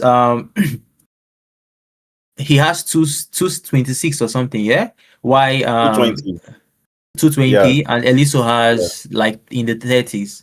So yeah.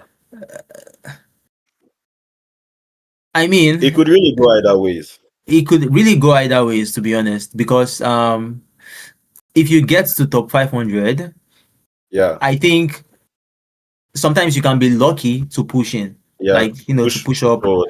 Yeah, yeah, You that's a very, very good point that you raised. I've yeah. said this before, and I've had people actually debate me on this topic as well. I've said it that when it comes to the top players, every player from the top 500 down to number one Mm-hmm. is it's the difference is a sliver of Like hair.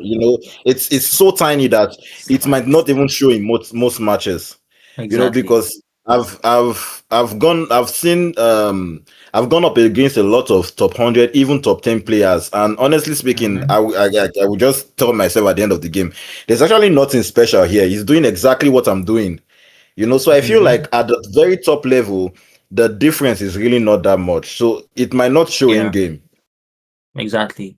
And secondly, anything might have happened while these two guys were pushing those ranks. Maybe Yeah, network failure, maybe yeah, game being, exited or something like that, absolutely. That and that is dropping very 30 true. points. So Yeah. yeah, just I remember imagine. the first time. I remember the Mhm. first time I made top 1K in Nigeria, Yeah, and that was the first time when we just converted from PES to eFootball to on eFootball. mobile. So Yep. as at that time, so many players did not understand how to play the new game. They were still adjusting, and I was among Yeah. the first people that adjusted really fast. I think I even got to top 100, but then I lost a couple of matches. Then I got to top Hmm. 100 in that first Same ever phase.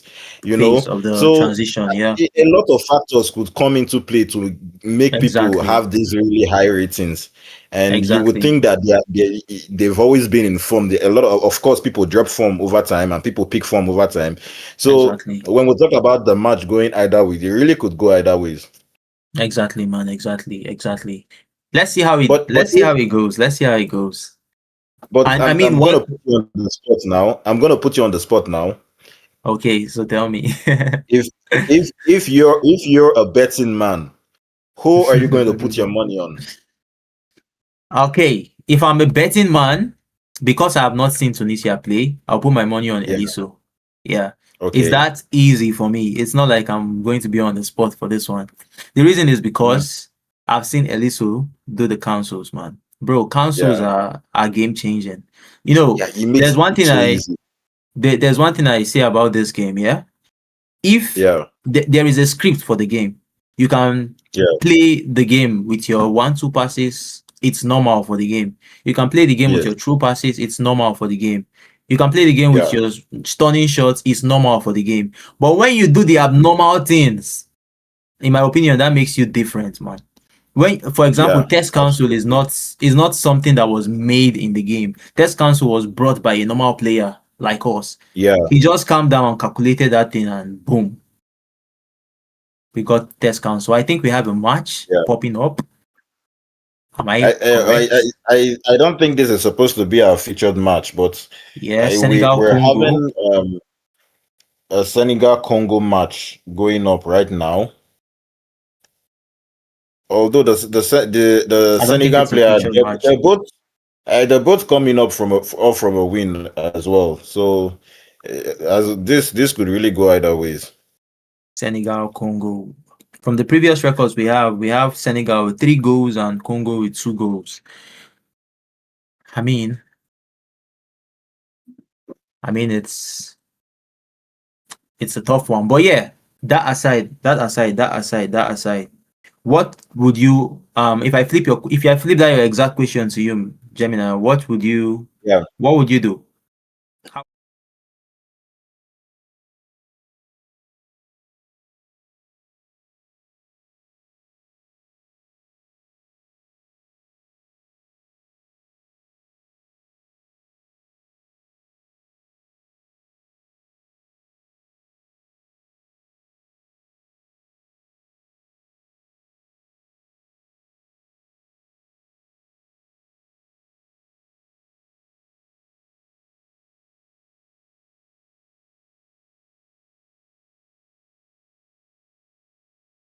Senegal, Congo.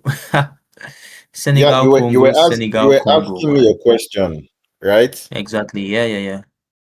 Co- Um, if I was a betting man, Mm-hmm. though we've already said that, oh, this match is looking like a spree right now. If I was a betting man, if I'm Yep. going to put my money on either of this side, um, if we're talking about the Nigerian um Tunisian match, I'd put my money on the Nigeria. But if we're talking about this right here, I think it's pretty obvious whose side you should be on if it's not by now. Yep. It's 4 goals up, It, so it's four goes off in the second half, and it's not looking like there is any hope for the oh the my Congo goodness. Congolese player at all. That was really good. That was really good. That was really good. In my opinion, yeah, I Yeah. think there are two ways to approach like there are two ways to play this game pro wise, if that makes sense. I Okay. think there are always two ways. Yeah. I Okay. think one of the ways is being very direct with your play. That With your simply means attack. Okay. you understand the play style very well and you Yeah. work directly with the script. You don't do much Yeah. skills, you don't do Yeah. much, you just work with the script and Yeah. you bang those goals.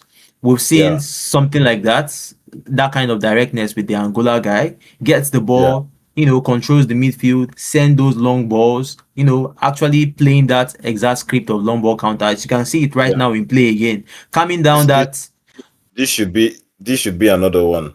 yeah, that almost went in. But yeah, you Yeah, saw that him was a good maintaining one. this thing at the middle and sending that ball, almost scoring a goal. So yeah, Mm. understanding the play style and taking advantage of the play style, that's one way. Another way is to just be very patient, do your counsels, do your dribbles, Yeah. create those spaces for yourselves. Yeah. So basically, do something outside the book. Do something outside the book. Yeah, that's the best way. I think you've actually raised up the best way to describe this. Play with the book or Yeah. play outside the book. Yeah. Yeah. So So let's see. in a match like this, first off, Yep. I will have to ask you. Look, Mm. considering the time that's left on this match, do you think there is any chance for the Congolese player to, pull off a miracle and maybe bounce back, try to find a draw or something? Tough question. I wish. Tough question. I wish. Nah, I don't see it coming, man. I don't see it happening because you mentioned earlier about the qualifications, the certifications of this guy, this Yeah, Senegalese guy. Yeah, I think yeah, he is a problem. Momo Juve. I think he has maybe the highest on the resume amongst the players playing. Yeah, based on competitions being played, trophies being won, stuff like that, accolades. I think he is that guy. So yeah, holding this game 83, 84 minutes without so conceding it's a cutting goal is already. already it's already impossible. You get. It's done. We could argue maybe a goal, but nothing close to 3 or 4 goals, man. Uh, Have, Yeah. have you yourself come back from four goals in, minimal time before? When you say I mean, minimal time, I'm talking like from six the 70th minute. minimal time, 4 goals? Nah, I don't think so, man. 4 goals? That's a lot, bro. That's a lot. I think maybe I've done three. I think I've Okay. done three, but four. Nah. Yeah, I was playing a friend of mine because Yep. if you know me very well, I make content a lot on Instagram. I was playing a Yeah, yeah, friend yeah, man. the other day, and the first half and like the first 20 minutes of the second half, it was shambles from me. I wouldn't even lie. I didn't know what I Of the was second doing. half, yeah. Yeah, I considered four goals. And then the time just hit the 70th minute, and all of a sudden my players just turned up. I made Your a player, couple so of subs. you didn't do subs or something. Okay, you did subs, yeah? Yeah, I made a You couple of brought subs, changed formation, and I just wanted to. And before I scored the first goal, scored the second goal, mhm. scored the third goal, and then in the last minute, I had the one-on-one with Zlatan Ibrahimovic, and he hit the crossbar. I nearly lost my mind. Amazing I stuff. came Amazing I stuff. came so close to making one of the greatest comeback this game has ever seen. That That would have was gone to my Instagram. yeah, but yeah, we have this amazing fixture that just wrapped up right now, and Senegal was able to what do something nice. 4 goals, guys. Let's see in the comment section what you guys think Yeah, about kudos to this. Momojuve. He played Exactly, that man. one like an absolute pro. He didn't give Like a his pro, opponent like a pro, any like a chance pro, like a at the pro, game at all. like a pro, like a pro. Momo Juve. Yeah. I mean, that name is quite catchy though. Momo Juve. It's a quite catchy name, man. According to what you said earlier, and also looking at Mm-hmm. his accolades, it seems like he is the guy to beat at this tournament. He's the one everyone is looking forward to Exactly. matching. I mean, So we've seen a lot of we've seen a lot of amazing players. We've seen a lot of amazing players, but Mm. yeah. What's let me ask you this one. okay. You didn't did you watch the Moroccan guy play? No, I Okay, wasn't I let wasn't me just actually describe interested. let me describe it a little bit. He does a Okay. lot of a lot of councils, Yeah. he does a lot of councils. You watched Eliso, yeah, the At least, Nigerian yeah, I one. watched it. So it's Yeah. they have almost the same pattern of play, and Yeah. I think the Moroccan guy was able to go without a loss. So let's just say he Mm. was able to go without a loss from his side. Yes, Yeah. he actually went without a loss, winning all 3 games, 9 points. And on Mm. the other side, on the group B, we have the Angola side, the Angola guy winning Mm. all 3 games as well, 9 points. So yeah, and now we have Momo Juve from this side. This is the group B, so I think this might actually be his first match, maybe. Okay. Yep, or maybe his Yeah. second match. I think he got 3-0 from Botswana against Okay. Botswana. So this one, second match, amazing. So what do you think if we have what clash would you say might be the craziest one I think amongst Senegal? after watching After Mm-hmm. watching Momo Juve play now, I think I would like to see him clash with Eliso. I Okay, want to see nice. how he goes up against the councils that Mm-hmm. comes with Eliso's play style. I want to see how he counters that, or if he won't be able to. Exactly. And I also want to see how Eliso, counters his Tries counter to attack, because something I noticed from the last game now is that his counter attack is so deadly. He sharp, knows exactly sharp, where his players are, and he knows sharp, exactly direct how to move the ball with the around. books, man. With the Yeah, books, so with the that's the books. class. That's a clash I would actually be looking forward to. And if we're even Exactly, looking man. at their accolades, both of them are top 100 players. So Mm-hmm. it's going to be a clash for the ages, in my opinion. And it's a clash that I would actually want to see. Maybe in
So we have this the Senegal versus Benin match, and Momo Upcoming. Juve coming off a beautiful win that we just witnessed, going up against this Mel Gadam from Benin.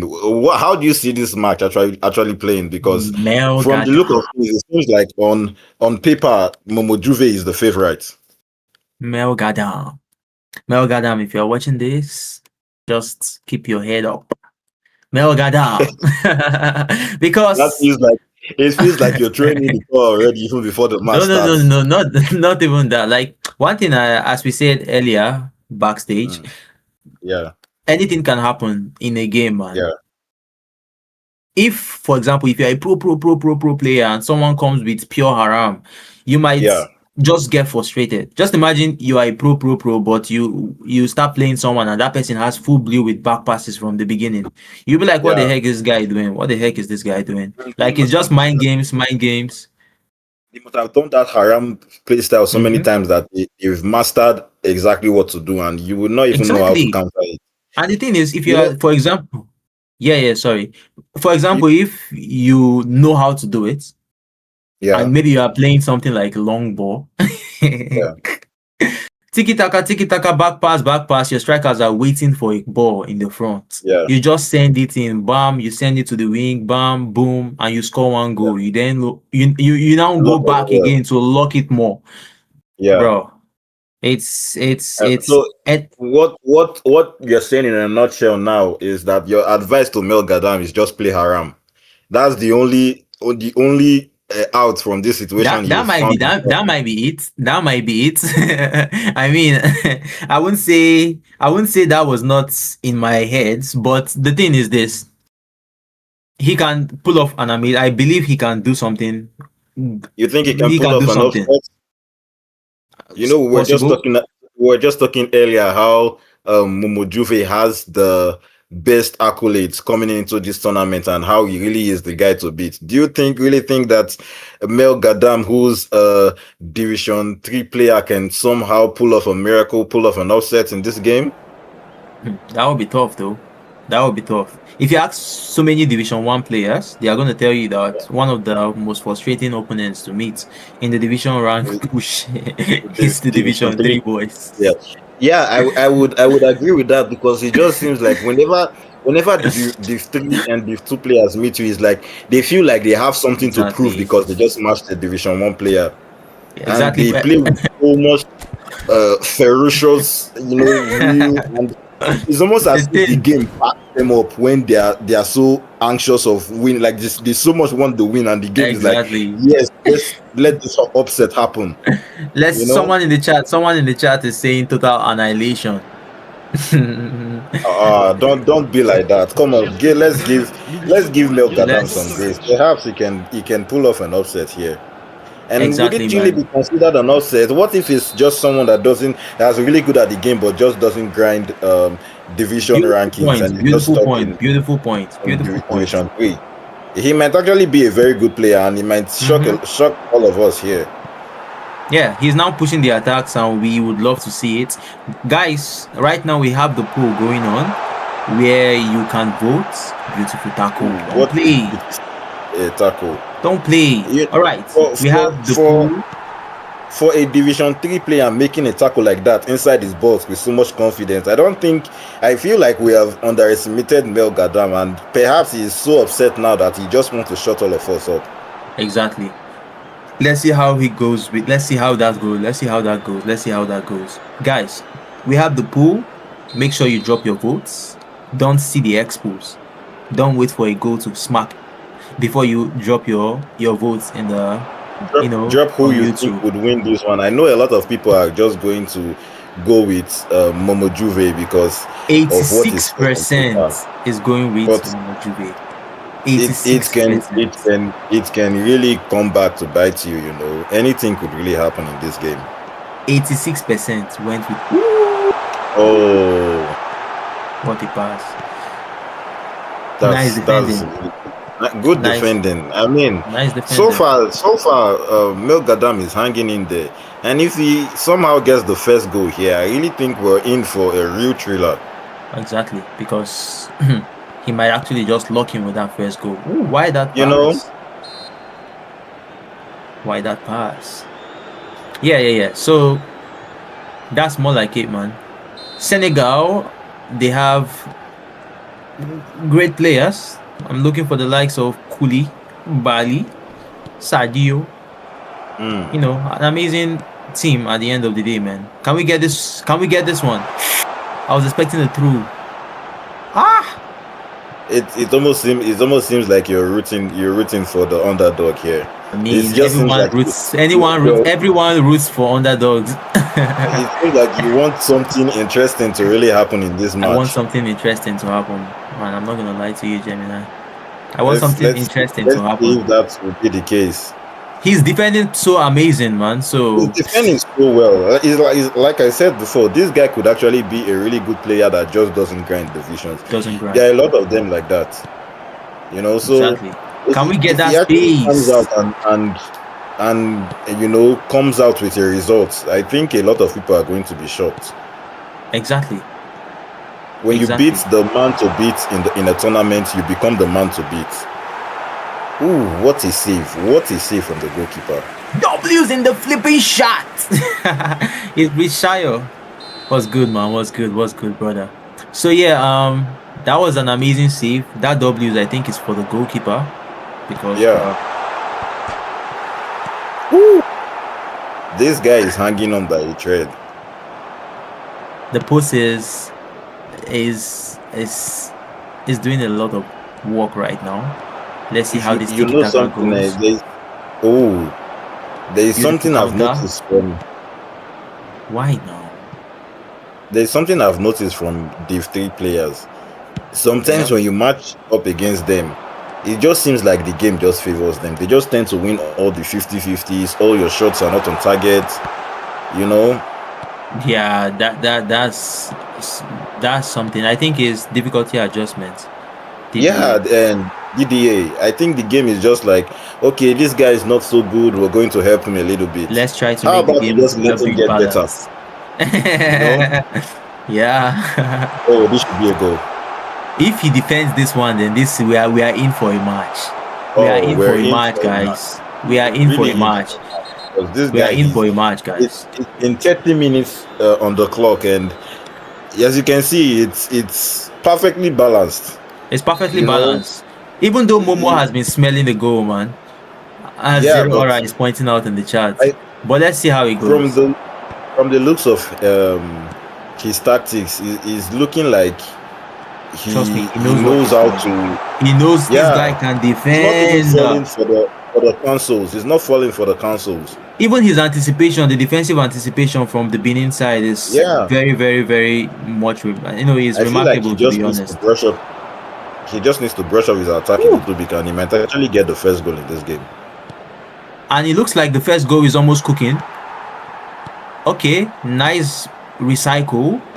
Let's see. Let's see. Can we get something? Where is? Yeah, that was a close one. Oh, this is a counter. This is a problem. Just watch how this guy defends. He's not committing. Let's see. He's not really committing. He's there's nothing you could have done. Almost. If you notice, the guy was not committing at the beginning. Yeah, he was defending really well. It was a 2-on-1 He wasn't committing. Yeah. He covered the other pass. I think that was really good defending. He was very good defending. Try, an amazing anticipation if you ask me. But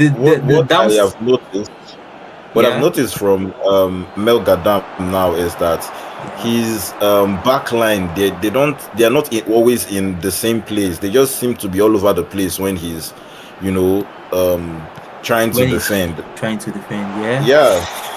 So I feel like if he's able to fix that, this game might be a lot more tighter than it is right now. Yeah, especially if we can get this one. Okay, he has okay, Momo has already switched his cursor to that other defender, trying to prevent that striker from doing anything. So it's a tough one. Wow, we just watched Senegal. Pretty even first half, in my opinion. I was expecting a lot more, considering a Division 3 player going against the top 100 player. I was expecting at least 3 to 4 goals in the first half, but It And feels like this guy is no slouch. We may have exactly, really underestimated him. exactly. Especially for the fact that Momo from the previous match, he had I think He three has such goals by the first half because we started the end watching of the for like first half. yeah, Yeah, yeah. he had So such a so good game. so So Mel Gadam is actually doing something really good. He's doing something right. exactly. He just needs to tweak his tactics a little bit. Of course, no matter how well you do, if you don't get results, a win or, in my opinion, a draw here would even be good result for him.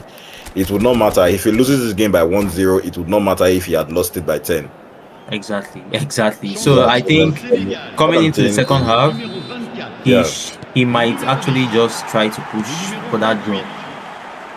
At least yeah, the baby step, the first step, yeah. and then I maybe would say he needs to test his opponent's goalkeeper. He needs to he needs to. rattle his opponent, Okay. try to shake down that defense, find space, pocket of spaces, Mm-hmm. a chink in the armor maybe, but he needs to do something and he needs to do He it is now. doing something. Okay.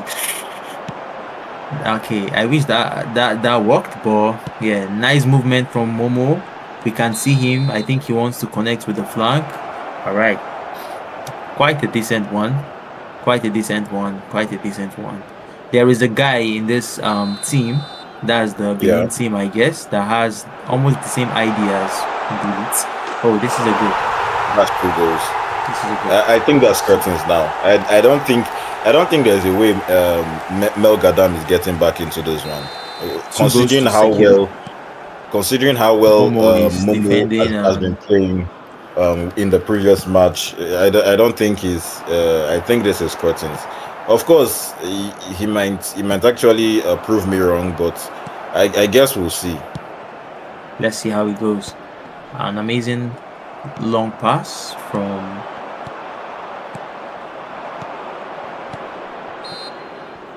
Perhaps a clash between Momo Juve and Eliso. I think that would be one for the ages.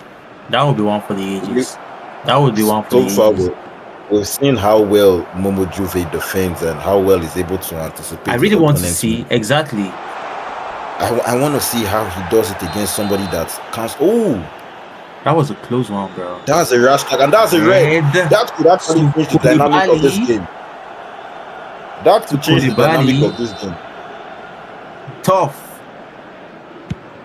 Can he get a goal? Oh my goodness, he thought the goalkeeper would move. Mind games working like crazy right here. He thought the goalkeeper would move because of the cursor change.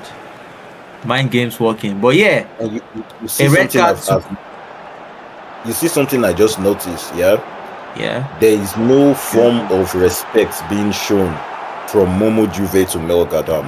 Naturally, when Yeah. you get a red card, you want to go to your tactics. You want to get that guy out of the position. You want to, Yeah, you try to fix make some some sort things. of try to cover that space.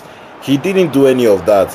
He just feels so confident that it's not going to be a factor at all. That is, Oh my I don't know goodness. if I should call that confidence or arrogance. Yeah. But I think the tactics that he's going to be going for right now is a slow paced tiki taka. As you can clearly see, he's I one think man this is down correct.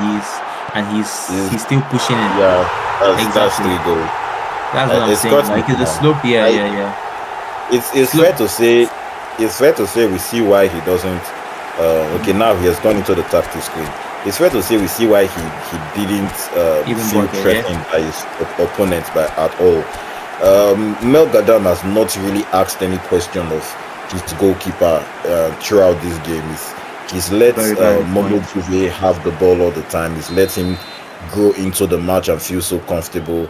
I mean, considering a goal when your opponent is down by one man, there isn't really much you can say about that. Because personally, if I'm down by one man, I want to defend. I want to try not to concede any goal. I want to see the game out.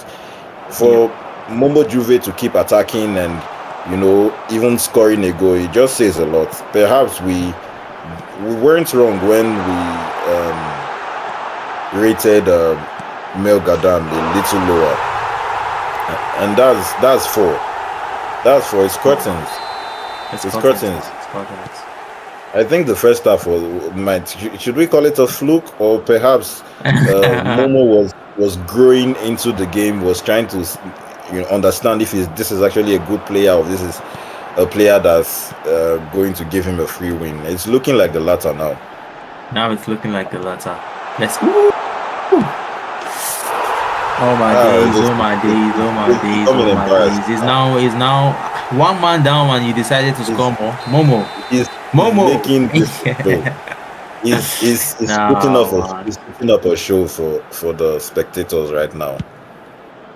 Beautiful. I don't think he'd have the confidence to do this against Eliso if he concedes any. If he concedes any that's six. That's six. Perhaps at this point, Mel Gadam should try to save face, maybe try to keep the ball, so you don't concede more. This is a stream; everyone's watching. Yeah, and even aside that, the more goals you concede, the lesser your chance of even going anywhere in the tournament. Yeah, goal margins matter a lot. Exactly, goal difference would really matter later on. I see why Momo keeps going forward, even though he has already secured the win. Even though he just wants to increase his goal difference as much as he can. Oh my goodness! Like there's just something about the tactics right now. I think he's pressing with what a beautiful roulette. Oh! That would have been the goal of the tournament. What do you guys think? That was a nice mass outcome, but what would have made that the goal of the tournament was those two guys looking for greener pastures. My question is why does Mel Gadam keep? Why does he keep? That's another goal. Why does he keep pressing? He just keeps pressing. He's not even trying to cover the run. Keeps pulling his players out of position, and it's terrible to watch. Wow. You have to just keep the ball and try to limit how much you concede at this point. Exactly, man. Exactly. I'm pretty sure Mel Gadam can't wait for the final whistle. He just wants this to be over by now. Information is even reaching me now that Mel Gadam is using smart assist, and imagine using smart assist and losing by this much. I'd never show my face again. I would cry, bro. But let's see how it goes. If anything can, maybe a goal or something. Rushed passes. And with the fact of him using smart assist, considering the rules of the tournament, isn't that an automatic forfeit, even though you didn't lose by this much? I think so, man. Smart assist is not normally allowed in the tournament, so it's normally supposed to be an automatic forfeit. I think it would have been better if he had just taken the automatic forfeit. This is that would have saved him 4 goals. Forfeiting would have saved him 4 goals. Yeah, forfeiting is just 3 goals. yeah, that's what I'm saying. Now he got 7 at the end of the day, so forfeiting. I mean, commiserations to him, but also kudos to him for showing up for the tournament. I think he actually played well in the first half. First half was really limiting Momo to just 1 goal in the first half. I feel like that's impressive. If he had done the same and just tried to hold off his own in the second half, maybe get 1 goal, perhaps this would have been a very much different game. Exactly. Let's see how it goes. Man. Let's see how it goes. And for the other contestants that might be watching the stream as well, it is important for you guys to know that smart assist is prohibited in this particular tournament. You can use it in your division rivals and in your events matches in game, but when you're pulling up to a major tournament, you need to know how to play without the help of the AI making some of your decisions. Mm-hmm. So if you have your smart assist on for any game, it is an automatic forfeit. Exactly. So But the you thing, should. what do you think about smart assist in general? Like on a level fair ground where you have good network, you have good servers, you have everything. What do you think about Oh, smart if assist? if if we're talking about a level playing ground, I don't think smart assist should even be in the game. If Wow. Konami provides servers to, you know, every major country playing the game, and we have good network and everything, and also although they said it's for beginners to ease into the game, I started this game back in 2017. Then we did not have classic controls as a mobile players Mm-hmm. anyway. All we had then was advanced, which is what we call touch and flick right now. So Yeah, we had to learn the game the hard way. So I don't exactly. think introducing smart assist really helps the players um, Beginners, if that go makes into the sense. game. It just makes them very much more dependent on the game. But on the other hand, when there are things like network issues and lag, and also for a player like myself that uses touch and flick, I think it can really be helpful to make some decisions. Although it also really spoils your game sometimes, and because it Yeah, makes some really terrible decisions for you. It goes both ways. But on a level playing ground, I don't think it should be a factor. I don't think smart assist should actually be a thing. that's a good point. That's a good point. In my opinion, yeah, I think, for example, when you have Yeah, players like all those players that do a lot of counselings, a lot of, very nice, direct, tactical play, smart yeah, assist introduction might just mess up some things for you. Just imagine you do your amazing counsels and then you yeah, try to, maybe go for an outside coiler or something, and then yeah, somehow it's just overloaded and boom, you just yeah. you just miss I've that. had that happen to me a lot, and Yeah, sometimes, especially when you're using a blitz caller, right, and you're inside the box and you just want to take a simple call shot, and they just turn it into a blitz call shot, and play it wide or hit the bar, and you're like, you don't really have to do all that, but those are the things that putting smart assist off can prevent. exactly. When you can, I feel the more manual you are in the game, Yeah. the more, I don't know, the more would I say pro, because if you are manual, yeah, if you are Mhm. manual, Yeah. you tend to make things, like, you tend to make decisions by yourself and you bring them into the Yes. game by yourself, if that And makes sense. also, it's a lot more impressive when you're playing without smart assist and you do something, you pull off something really incredible. Exactly, It's man. a lot more impressive than if you're using smart assist. Even if in that moment you did that particular thing by yourself, everyone is still just going to attribute it to smart assist. Exactly, So exactly. So your if you're glories somebody are. that really cares about how you're seen in the pro scene, the accolades that you receive and all that, if you're someone Mhm. that really cares about that, then you should definitely avoid smart assist because it's going to do you no good. But if you're someone that only cares about results, you only care if you win or you lose, then Yeah. you might want to check it out and try it if it works for you. I mean, I've had it on in some matches and I've had it off in some matches. And one thing I've come to understand is that sometimes it just tends to fuck up your game, and sometimes it just tends to really help your game. And in terms like that, when I notice the thing is working against me, I just quickly put it off. You know, you play some shots that is supposed to be very simple, and you're supposed to finish it, and they just go for a very difficult shot because you have the smart assist on, and then you just know that, okay, today this smart assist is about to work against me. You just turn it Hmm. off, and then there are days where you will have a very difficult chance to convert, and they just select the right shot for you, and it Exactly. turns out to be a goal. So Exactly. if you're going to use it, considering the fact that you only care about results, then you should know when it's working for you and turn And it when on, it's and also not. know when it's not working and turn it Good off. points. Good points. Exactly. Yeah. You need to be able to try to at least understand your game, understand how it favors you, and yeah, stuff like that. So thank you, man. Thank you, man, Gemini, for that amazing look into the smart assist.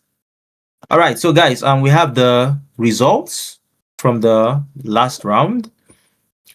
Senegal, we all watched it together. 7-0 against Benin. Botswana, I think they are not available, maybe. So that was a forfeit. 3 goals to Congo. Tanzania playing an amazing one against Tunisia, 3-0. And Uganda versus Nigeria, 3-0. That's the result from the previous matches. Someone in the chat is asking about the smart assist. Yes, it was clearly stated earlier that users playing with smart assist would get an automatic forfeit, like would give an automatic forfeit. So that simply means 3 points, or rather 3 goals, should go to the opponents. But yeah, Group C and Group D are done right now, and I think the next match we should be looking at is Ivory Coast versus Mozambique. Gemini, what do you have to say Ivory about Coast, this next Ivory fixture? Coast versus Ivory Coast Mozambique. versus Mozambique. I feel that would be a really tough one. You know the You good know, thing the about Ivory Ivorian, Coast? You know they are the yeah, defending champions for the real life AFCON, yeah? yeah. What did you watch that match? If you watched it, they played against You mean Nigeria, the I think. you mean the match where they knocked us off? Yeah, I watched that match. I hate watch the Bro, match.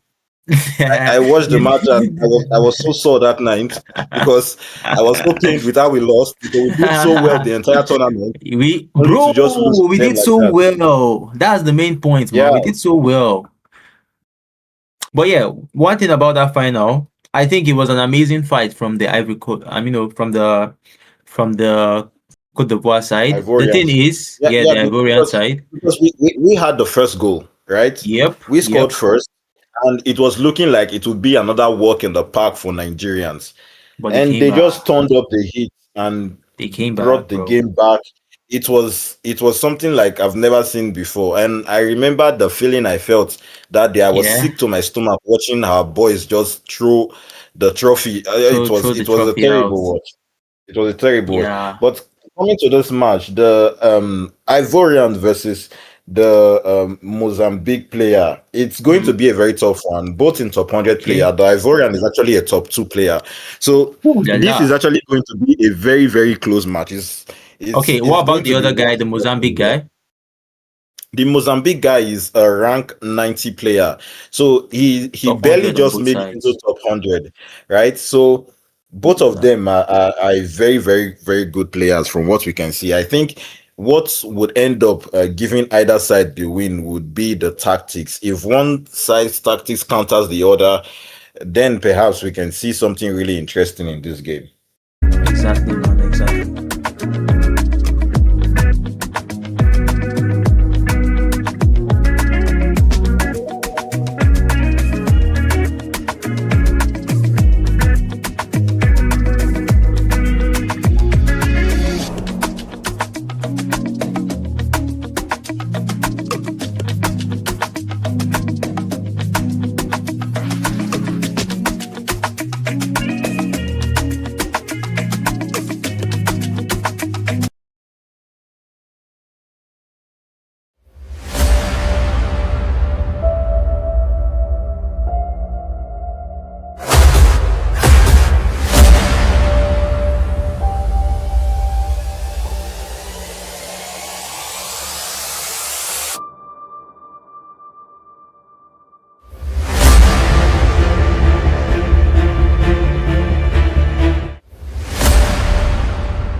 All right, Ivory Coast versus Mozambique. Poop, This poop, is poop, poop, going to poop. be a dicey one. Exactly, Who do you man. think is going to likely take this one, considering the rankings? On paper, who's the most likely player to win this match? Yep. All right. So you see, the paperwork has actually been working, if that makes sense. You know, the last match we Yeah, saw was that Senegal one, and we saw how the paper did the thing. Yeah, most of the Yeah, previous matches that we have seen as well, the paper did the thing. So this one, I yeah, think we have one of them on as rank 2, right? I think yeah. world rank The 2. Ivorian is a rank 2 player, so certainly a top 10 player Okay. right there. And the And other one? the Mozambique player, which is MLM Jule. It's hard to Mm-hmm. pronounce. I hope I didn't murder that name. I think MLM is what he goes by, I think. Okay, so he is a top 100 player, He rank is 90. a we have a goal, Ooh, man. what a beautiful goal! What a beautiful goal. I'm telling you that when it comes to the pro players, it takes very, very a slight difference from them. There isn't much Told you, to man. separate both of them. And as you can see I there, told the you. Mozambique player is already on the front foot. We would have to hope that Would have the to Ivorian hope can that give a something. response real quick. Exactly. So, guys, you know the vibes. You know the vibes. Make sure you drop your votes in the this thing. Make sure you drop your votes in the pool. We have them out right now, and we have Ivory Coast going against Mozambique. So yeah, we have one goal, of course, for the Mozambique side, but you should know that the Ivory Coast guy is a very, very highly rated or highly ranked player. So yeah, this might be a tough decision for you to make, but yeah, regardless, you have to make it. All right. Considering the fact that there is a lot of comebacks that happens on eFootball, knowing the rank of the Ivorian, I would urge you not to quickly just Jump into dismiss a him. conclusion, right? He's losing in the first few minutes of the game. So you But really need to watch the tactics and perhaps make your prediction. But yeah, as we can see now, the MLM guy, the Mozambique player, is actually on the front foot. He's really asking questions of his opponent's goalkeeper. yeah. The MLN guy, I think, is the Ivorian guy, while the Dosa Junior is the Mozambique guy. So Oh yeah, yeah, but okay. Sorry, yeah, I may have messed up the name a little bit. but that this guy, That's two goals. that's That's what I'm two saying. I goals. was just jumping into that just now because That's two he has goals actually been to Bosa ahead, to be Junior. honest. He has Yeah, actually been ahead. The passes, that pressure, you see. I don't know if he's playing quick counter, but the way the guys are, making themselves available to defend, they are just going too aggressive, and when they are making that counter, they are going too aggressive with the counter as yeah. well. Somehow matching quick counter kind of play. So it's difficult to go against, man. It's difficult. It's difficult. And it looks like it's a win for Mozambique, in my opinion. What do you think so far? I think the Ivorian might still have something to say about this. It's just two goals, and it's still very early in the first half. I Mhm. feel if he tweaks the way he's playing a little bit and perhaps try to find a pocket of spaces in his opponent's defense, I really think he can pull off something. Not unless his opponent finds an extra goal with this attack, then it would really be a Okay, dicey let's one say let's because say let's say an extra goal comes in now. What would still be mm, your stand? then I would have to jump ship. If he scores here, I would have to jump ship and support the Mozambique player. But I don't know. You don't get rank 2 by just being Yeah, lucky. It takes a lot to be the second it's best player actually in any phase on eFootball. So I'm takes a I'm lot really hoping he can pull off a comeback, like that. or at Yeah. least make this interesting Do you for the believe? viewers. Yeah, I get you, man. Do you believe in losing form? Yeah, that does factor in. But one thing I've come to understand, especially with the pro players, is that even when they're not in form, they tend to still get results, right? So when they're playing badly, they somehow pull it off and still find a way to win. So perhaps that could be something that we would play a factor in this one. So maybe he might not be in form right now, but considering his rank 2, I would still be backing him to somehow Yeah. pull off comeback and get the results in this match. Let's see how it goes. Let's see how it Yes, goes. that's good space. But Let's see how it goes. as you can see, it seems like he's attacking with 4 players. And the Mozambique player seems like he's using a five center back. Either he's using a five center back or he has declined one of his defensive midfielders, which would actually make that back line really, really Really tough to difficult break. for Exactly. MLM to break through. Mm. Wow. What an interception, man. What an interception. What an interception. You see the coordination at the back. You can't get the Yeah, ball. He's like, he you can't. knows he's on the front foot right Of now, and course, he's on the all front he foot, has to man. do is a bit of game management. If he can try Exactly. And he's to doing it really see the well. game out and not give terrible passes, try to find the spaces, try to keep the ball and have more of the possession, then perhaps you can see this one out. And in my opinion, I would actually consider that an upset, even though he's a top 100 player.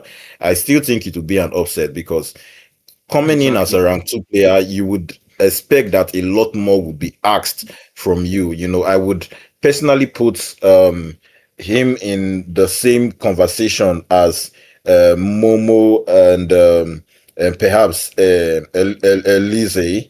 So Yeah, Liso, the yeah. way he's playing right now, he's not reflecting the badge that Konami has handed him. He might have to Mm. return that top 2 badge to Konami. Oh, okay. That's something. But what I think is we spoke about something earlier. That's the Yeah, formation and how that yeah. formation might lead to you not Counter even each seeing other. Yeah, the space to do anything reasonable in the yes, match. Yeah, that might of actually be course. what is going on right now because Yeah, but based on what I have yeah, been seeing. it could be a Mm-hmm. factor, but from Yep. what I can tell is that the top players know how to read the game, right? Now, if Yep. you're playing a top player and they notice that their formation is not working, they know exactly what is not working about the formation. Is it that they are trying to So. attack from the middle too much? Mm-hmm. Is it that their strikers have been man marked or tight marked?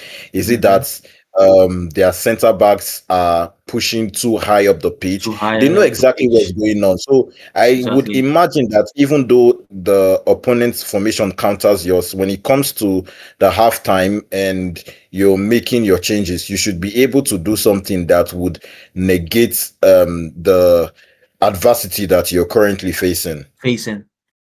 Yeah, exactly, man. Adaptation is really, really a key factor Yeah, that we expect to see from the I mean, Ivorian side. you don't get rank 2 without adapting. You know, in Yeah, division matches are so brutal. You play exactly. your top You player, have to. you get 1 point per win, you lose one match Yeah, and you lose 35 points. You know, I you can't swear. just do rank 2 and you're down 2-0 and it's curtains. It's why I choose to not believe that this game is over. I feel there is I feel still you, a man. twist in the turn that I feel can you, still man. I happen feel in you, this man. one. I feel you, man. Let's see how that goes. Let's see how that goes. But what do you think about one thing about when pro players meet each other, yeah? They play Mm, like pro players versus pro players, if that makes sense. For example, very true. if you watch like let's say a world rank player, like that Yeah, number one in the world, maybe best in the world, yeah, for example, playing yeah, against the second best in the world, you would barely yeah. see him doing those double touch, those fakes, those normal things you do with ease, and your mind Absolutely. is just at ease when you play. Yeah, when you play Yes, with normal yes, random opponents, yes. you barely That do is those certainly a things. factor. Yeah, it's a Yeah, very that is big certainly a factor in my factor. opinion. Pro players play differently when they play themselves When they play themselves, because I think they they play understand differently. that the typical meta they use to beat Mm-hmm. um, Normal regular opponents is not going to work. So they is not have to really do going to something work. different. And For example, you saw what if just you, happened now in that yes, middle. That guy was trying yes, to, try to own the midfield, but the other one was just there with the cursor waiting. And after the whole drama, he was able to. that Oh my goodness! okay. I Ivorian, said it. There could be another Ivorian. twist in the turn in this game. Let's see It's how that 2-1, goes. and Let's see. It's 2-1 you right see now, guys. there's, there's still a lot of time in this match. Something could definitely happen. Something could actually happen.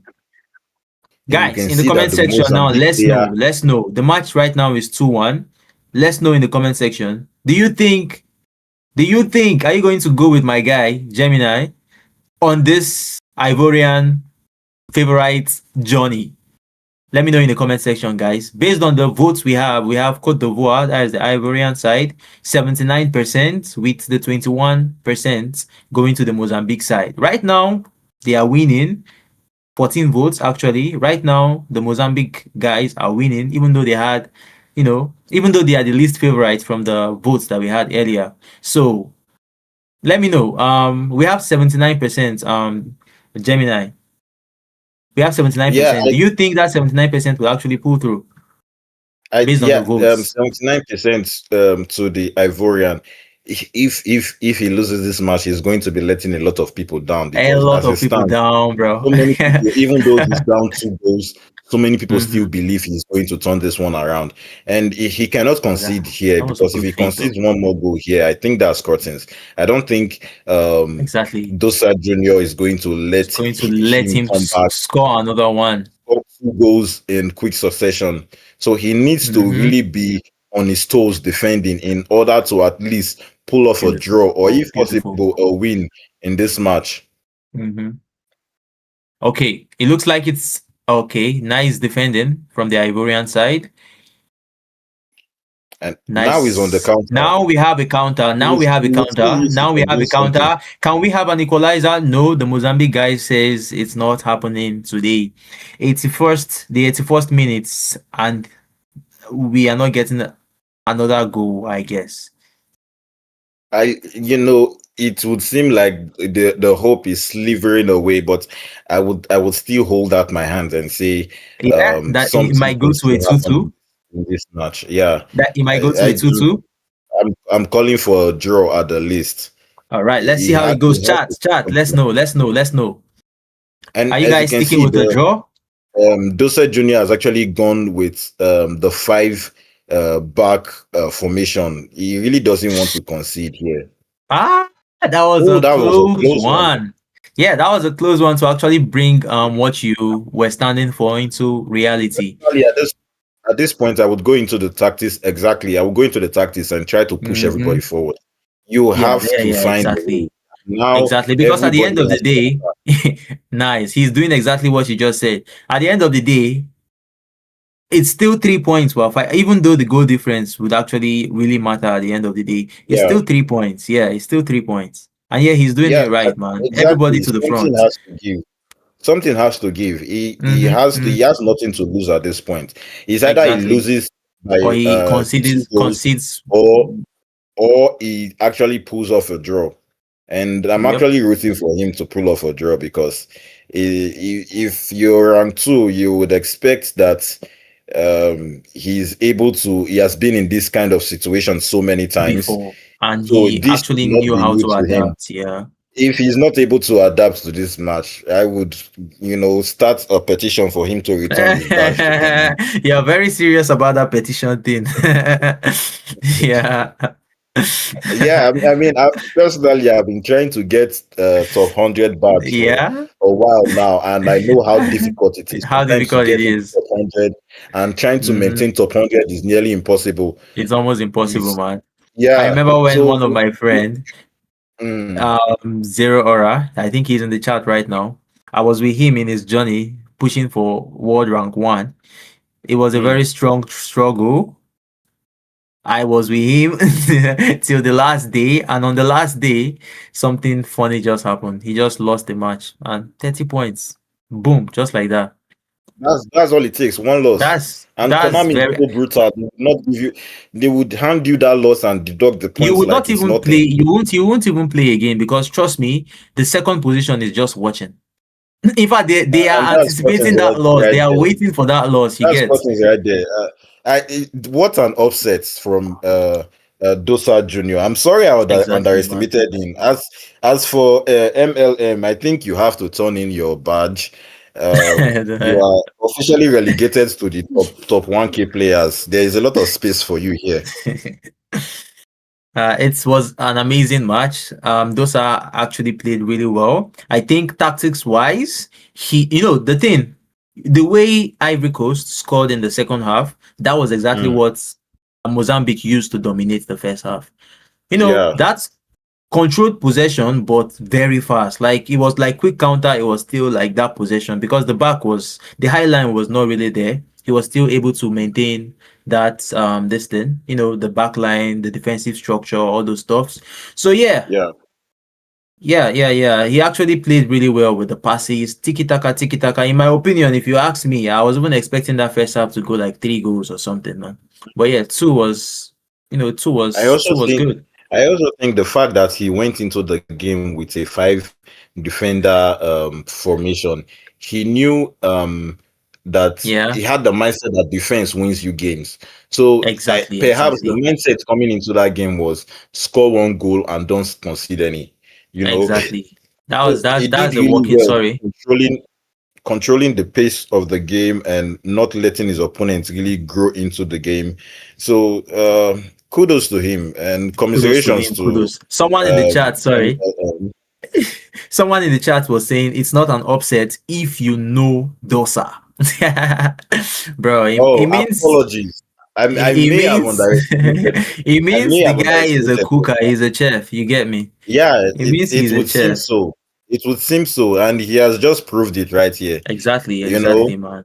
Exactly. sometimes even when you're going up against some top players, I know some really good players that Yeah, perhaps they might not have the highest of rankings, but when you play against them, it's almost like you're asking yourself, how are you not a top 10 player? How are you not a top 100 player? Because they are so good with the way they play and how they exactly. move the ball. So Mm-hmm. I completely apologize for Yeah, Dosa, underestimating that was an amazing Dosa. performance from Dosa, man. Oh, wait.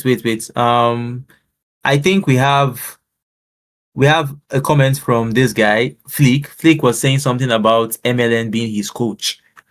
Flick was saying something about Mm. Element being his coach. So it means we are anticipating something amazing from him later on in the game. I mean, if MLM is your coach and he's a rank two player, or rather, I should say it was a rank two player because he should have handed in his badge by now. If he's your coach, then perhaps you would really be a very very good player from the looks of Exactly. things. Exactly. So yeah, I think that's more like it with the with the this thing with the this thing. So what do you think about Dosa going up in the next matches Oh, coming up, man? okay. You know what? I would like to say that going forward, whoever Dosa is going to face, as long as it's not the Nigerian, I'm jumping ship right now and I'm supporting Yeah. him. Though he's ranked 90, and I've seen people in the tournament that came in top 10 and top 40, top 50. I think he has actually proven himself by beating a top two players in my book. So perhaps I would Solid. support him, and I apologize for underestimating him. All right. We have already the compiled standings. We have from the group C and from the group D. I'll just quickly say them and we can, talk one or two about that before we wrap up for this phase. So yeah, we have Nigeria leading the group with 9 points. Of course, that Beautiful. means 3 games played, of course, and 3 wins with a total of 8 goals, 0 against, something to actually put in. All right, Tanzania, amazing as well. Second place, 3 goals. 3 games played with 2 wins and 1 loss. That's 6 points. Tunisia, of course, 1 win and 2 losses. That's 3 points. And Uganda, all losses, and they have a deficit of 9 goals. That's for the Group C. Senegal is leading the Group D with 9 points, with 14 goals and 0 against. That's beautiful, man. I think that 7-0 stuff, that 7-0 match that they had earlier, it's a strong It did wongers for this wonders for their, particular. yeah. It did wonders for their stance in the table. We have Yeah. Congo. Congo played, of course, everyone played 3 matches. Congo has 2 wins and 1 loss. I think the loss, of course, would be against Senegal. We watched that, I think. 6 Yeah. points with 4 goals down and 5 goals up, for Congo. Next is Benin, 3 matches played and 1 win with 2 losses, 3 points. Botswana, 0, 9 goals against. So yeah, that's more like it, man. That's more like it. What do you have to say about the current stance? We have What I'm thinking right now, we have to look at the top of the table from both groups, right? The Nigerian and the Senegalese player, guys. they are playing absolutely out of this world, having going multiple games without conceding a single goal. That is beyond impressive. And I would actually be looking forward to a clash between both of them. I just hope that clash doesn't cost any of them that they are the chances of getting into the knockout. I would like to see both players in the knockout phase and perhaps maybe make it the distance of the tournament. Maybe they meet in the quarterfinal or semi-final. It would be a befitting match to watch later on down the tournament. Exactly. Yeah, so the Nigerian and the Senegalese, they are definitely one to watch. Momo Juve, he has actually impressed me the most of all the players that have played. I don't think I wouldn't say the Senegalese player did not impress me. Of course he did, but for sorry, I wouldn't say Eluzi has not impressed me. He did, but the way Momo Juve handled that last match and beating his opponent by 7 goals, it just shows ruthlessness. It shows that he's not afraid of conceding a goal, even going down 1 man in the match and still scoring that many goals. It shows that he is actually here to make a statement. And I'm really looking forward to watching more of him. He's actually making that statement.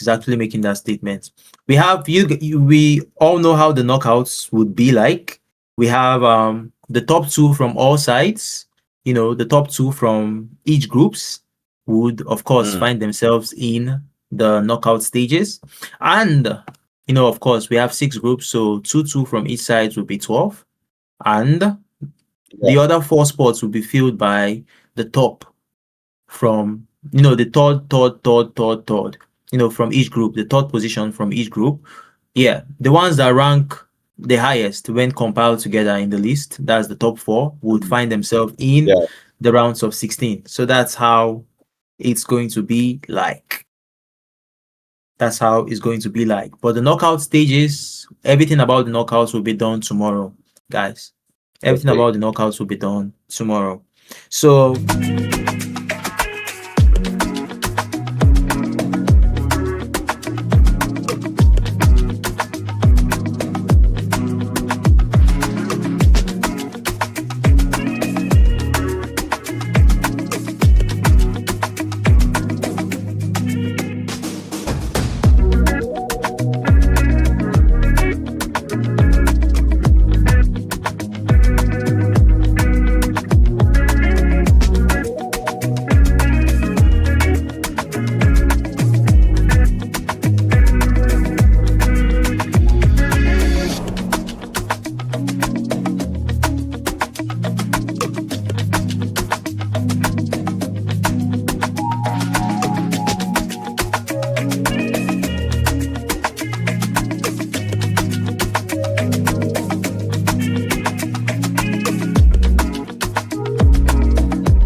I'm back. All right, Gemini, welcome, my guy. Welcome in. All right. We didn't live like this. We have Algeria versus Burkina Faso right now. And for the Algerian side, we have OGK Saikulu. And on the other side, we have the Burkina Faso guys. We have outsiders representing that nation. All right. One thing you guys need to know actually is that most players right here are real indigents of these particular countries. So it's actually a lot of, it's a beautiful thing to see that, people are actually repping their countries, playing it the real AFCON style. All right. So we haven't seen a match in the past from these two guys. So based on their rankings, Gemino, what do you think? How do you think this might actually go?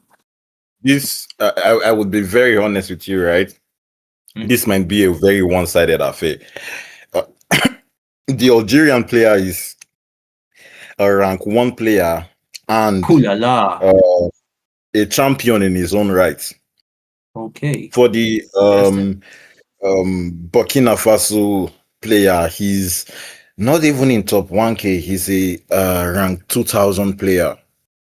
So I don't know how this would go anyway, but in the favor of the Algerian. And that is not to say I'm looking down on the Burkina Faso player, but so far, except for the one match that we just watched, everything that we expected to happen has happened, and I'm going to be sticking by that with this one. Exactly. So yeah, as you just mentioned, the previous match was like the only match that the paper did not paper, if that makes sense. Exactly. So yeah, the paper did not really paper in the previous match. We saw an amazing performance from Dosa Junior, and now let's see what this one will have to offer. We have OGK Saikolo versus outsiders. Algeria versus Burkina Faso. As usual, I think we have a pool right now, so make sure you guys drop your votes. I think we already have a conclusion for the pool. 55% are in favor of the Burkina Faso guys, and 45% are in favor of the Algerian guys. So what do you think? But based on the ranking and based on the votes, what do you think? It seems like a lot of people tend to believe in the power of the upset in this one, because from what I can see, I don't from what it's showing on paper, it's not looking very good for the Burkina Faso player. He comes with a very, very beautiful counter attack that was defended well. But in my opinion, I still believe that the Algerian is going to pull off the win. I think OG is going to be the real OG of this match. Nah, I feel you, man. I feel you. So what are your mini predictions on this one? Do you think we can get a goal in the first 30 minutes of the match? You know what? I'm going to go out on a leap and give you a correct score predict. I say this one is a 2-0 affair in the favor of OG. I don't think outsiders score any goal in this match. Of course, he can prove me wrong. I would love to see that. I love being proved wrong in matches like this. Okay. I would say it's 2 goes to 1 scoreline, 2 goes to 1, but I can't really place it to any of the sides. So let's see how that goes. Let's see how that goes. We have an amazing attack. Ooh la la. That was a close one. That was a close one, guys. That was a close one. The way he attacks, from what I can see, he's very good with the close control. He's not very good with close control. Running into his opponent. He's being able to dribble with the ball really close to his feet, and I think that is a skill that not a lot of players, even the pro players, have. It's very, very impressive to watch. Exactly. That's a skill that shows that you really drilled in the game. Yeah, because it's one thing to actually just play. It's another thing to, master drills, like know how to turn without the dash button, all those mini good stuffs. Once you master them, it takes time, but once you know how to do them very well, you might just really be up there. already. But from what we can see right now, Outsiders is defending Very, superbly well. very I good. did not expect that he would be able to do this good. But kudos to him. He's hanging in there for the first 20 minutes Oh of this my game. goodness. Even though OG has had the better attack, the game still remains scoreless so far. So it can really go Exactly. either ways. Exactly. And of course, this whole tournament has been going really, really well and really, really amazing. And we are actually looking forward to who would actually bag, the mighty prize. That's the big prize. We, of course, have to give a shout out to the guys that, try to raise up this money. Yeah. We Yeah, have absolutely. T-Boy. We have Absolutely. T-Boy. Yeah. We have T-Boy. We have Jeeves. We have Omame.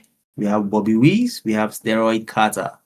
Yeah, it's an amazing, it's an amazing pool. 1,000 bucks. 1,000 bucks, not naira, guys. It's dollars. It's a big one. That's why you have a lot of pro players trying to get that bag at the end of the day.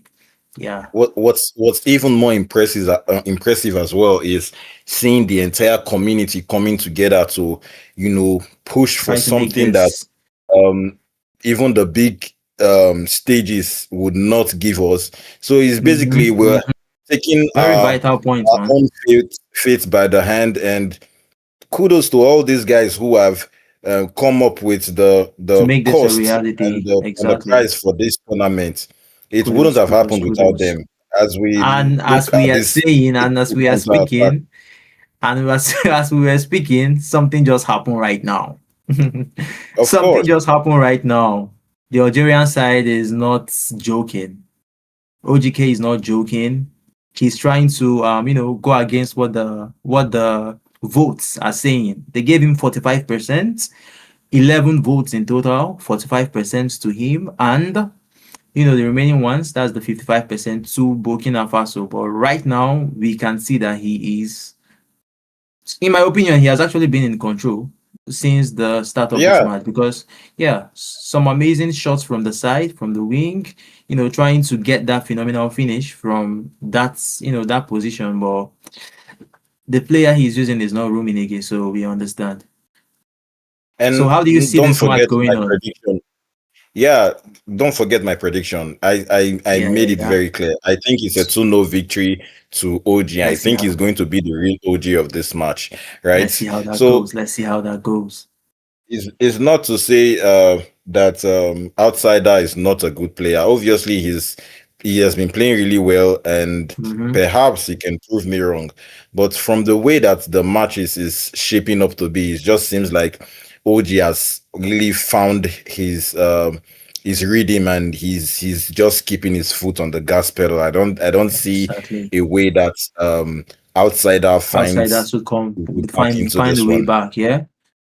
Yeah, that's interesting. That's interesting. I mean, we are all waiting for that second goal to come in to at least get this prediction on the way. So yeah, it has been an amazing first 45 minutes from OGK and Outsiders. How would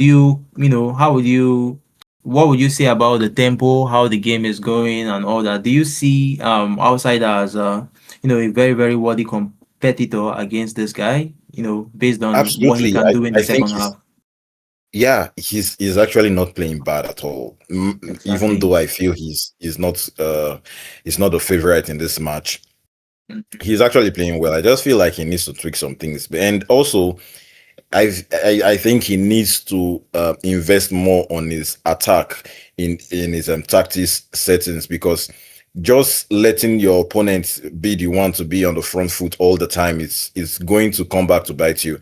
Exactly. He has been defending really well, I'm not gonna lie, but he needs to attack even better now. He needs to do something out of the ordinary, because I would hate to think that OG's defense is just so impregnable that he Yeah, can't even find a he shot can't even or do anything. on target. So That's true. we'll see how the second half shaped to be. I'm really hoping for a very interesting game. Yeah. Me likewise. I'm hoping for an amazing game as well. So we have almost a chance. What was that? I think it was a tackle, right? I think there was a tackle right there that prevented a possible, a possible move. So yeah, this is where I think it might happen, if at all it would happen. If Outsiders is really amazing with the free kicks, maybe we might get something from here. What do you think? Do you Yeah, think? a lot of things can actually change the dynamic of a match, right?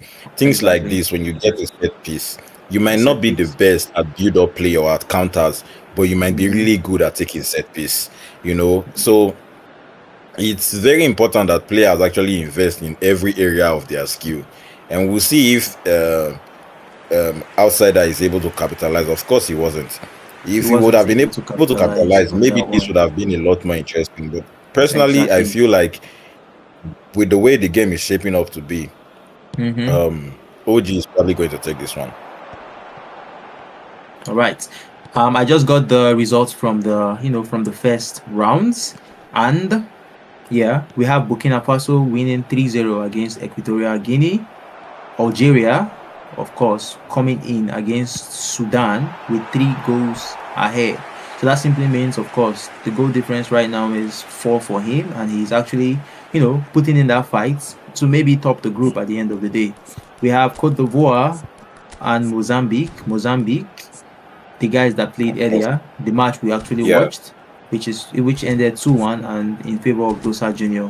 I think in the comment section we had a lot of people that actually respect this guy and wish for him to go, way up in the tournament at the end of the day. And last but not the least, we have Gabon versus Cameroon with that slight victory from Gabon. Amazing, amazing. Would love to see it, man. Wow. Would love to see it. Would love to see it. 1-0. Nice, nice. That's actually a very impressive victory from Gabon, because the Cameroonian is actually ranked 31 on the pool. So it's for him to be able to pull off that victory is actually very impressive. It might be a statement win for him. What is the rank of the Cameroon guy? The Cameroon is he's ranked 31 on the divisions, right? So and Gabon himself is no slouch. He's rank 150. So he's a top 200 player going up against a top 100 player. So of course that could really go either ways, but it's still very impressive that he's able to pull off a win. Exactly. Yeah. One thing I think, as I think you mentioned it earlier, defending would of course win you games, and I think that's the main difference between pro players and normal players.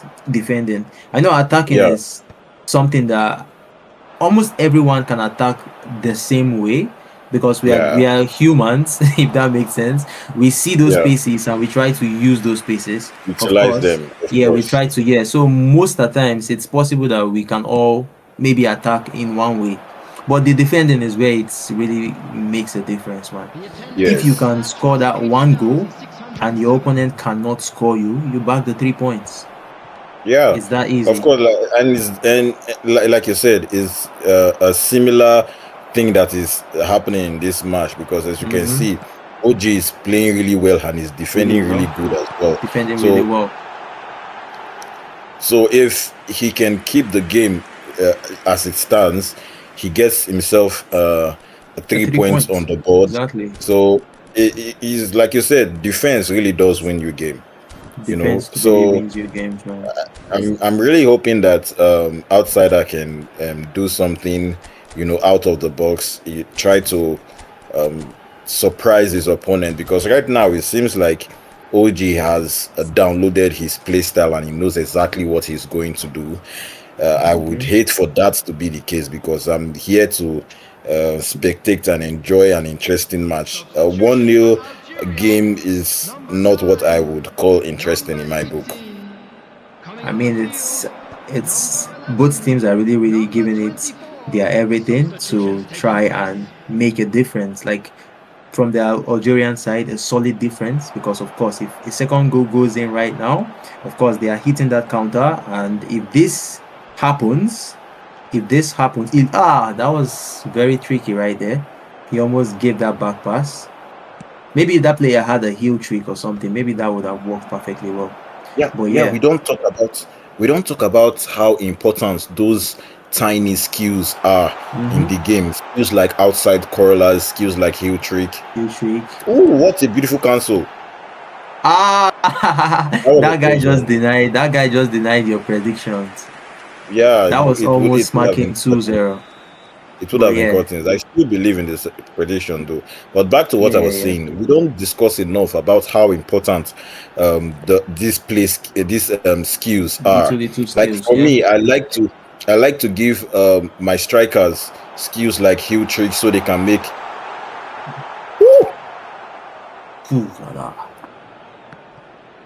That was it right there.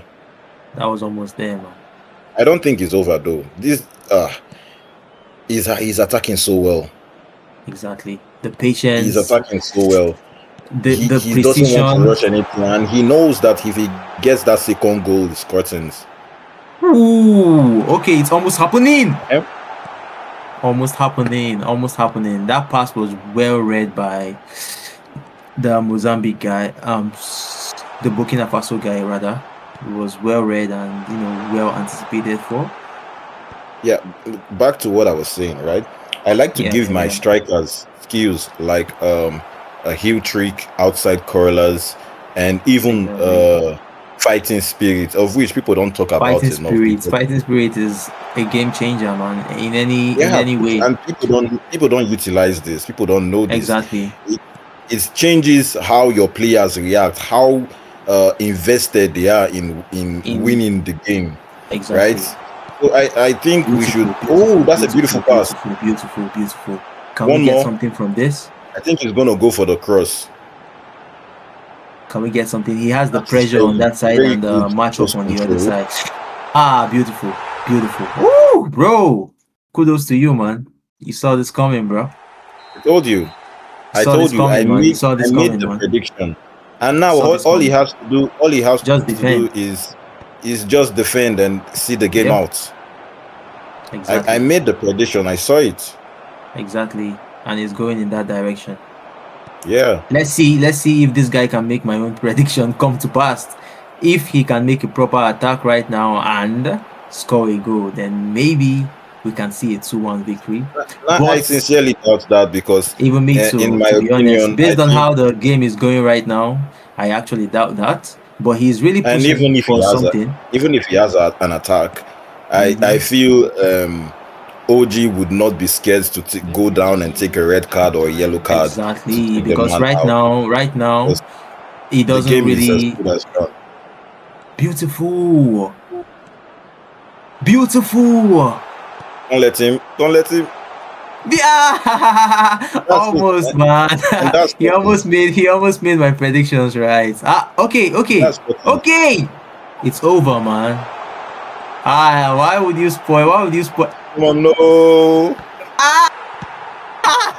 Let's go. That was an amazing one. What if you know the funny thing about this match? This OGK guy will be like, who is this Geminel boy? I want to score a goal. You're saying I should not score a goal. I want to score a goal. You're saying I should not. What a prediction. That was a beautiful one. But yeah, that's the way the game was shaping up. Amazing save. Amazing save. You could tell the game plan of OG from the onset. You could tell that he wanted to get on the front foot and he wanted to control the tempo of the game. And he set out to do that, and he did exactly just that. That was the main thing. The main thing, because what they say, beautiful game from him. What they say.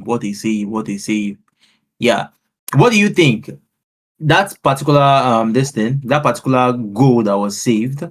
What do you think are the skills that maybe that striker might have and would have made him score those goals? Like maybe a pay to win skill or maybe a normal skill. I think maybe just something. I think with first of all, scoring 1-on-1 is not as easy as people make it out to be. So I think if he had a skill like chip shot control, and if he had gone for the chip shot, because we see the goalkeeper try to run out there. So That would have perhaps that worked. would That have would have done it. worked. Or Mhm. if That would he have had worked. stopped while the goalkeeper started coming out, take Whoa, a look at this touch guy opening to the the left. pack. I don't know if you can see that Wow, screen, but he just opened the pack wow, right now and he got an epic that is player. extremely lucky. That He is got extremely lucky. You should come and open packs. You should come Bro, and who is open this packs. guy? That Who is is very, this very guy lucky. opening packs and collecting players? So yeah, back to what we're saying because I don't think the Yeah. chat can see the screen that we are looking at right now. So yeah. Yes. To what I was saying, the other option is if he could have taken a touch to the left or to the right and try to finesse it, he takes the ball a little bit far from the keeper out of his reach and just curl it into the bottom corner either side. Actually, If the striker has like an outside curler, he can use his strong exactly. foot and make it a trivela. Mm-hmm. There are a lot of short skills that you can go for in that position. But the thing with Exactly. having one-on-one is you tend to have so much time and so much space that you get in your own Mm-hmm. head and then Exactly. you do what I think he did the fakes. Maybe a Masauton would have been very beautiful there. Yeah, perhaps because to take the keeper out he completely. oh to take out that particular guy that was marking him because someone was Mm, tracking him after the lob came from the midfield.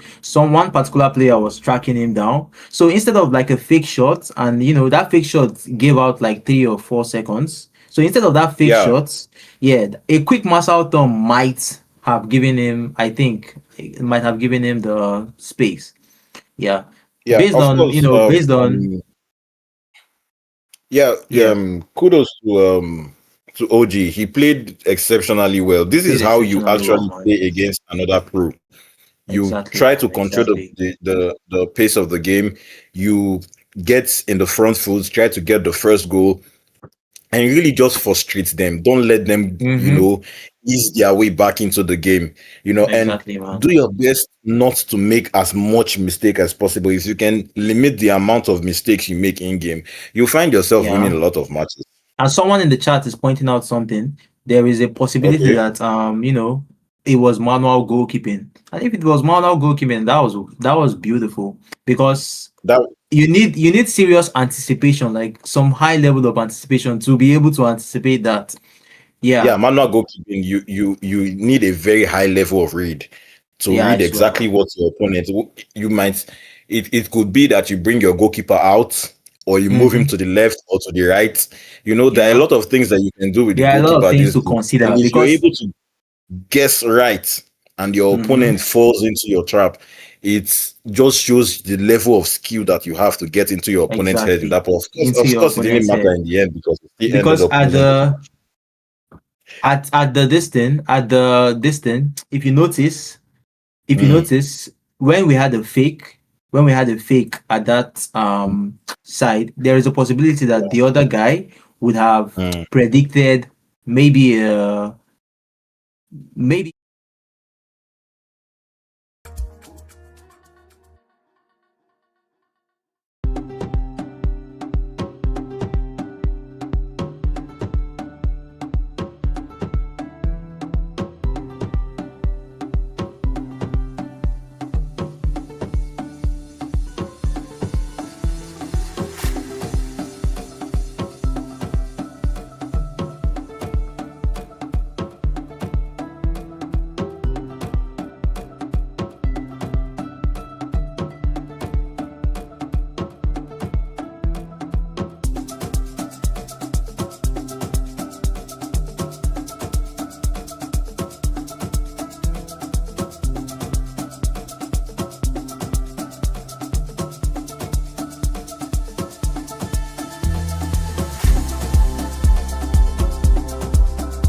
base, uma moldura humana impressionante que de certo também se fará ouvir alto e bom som.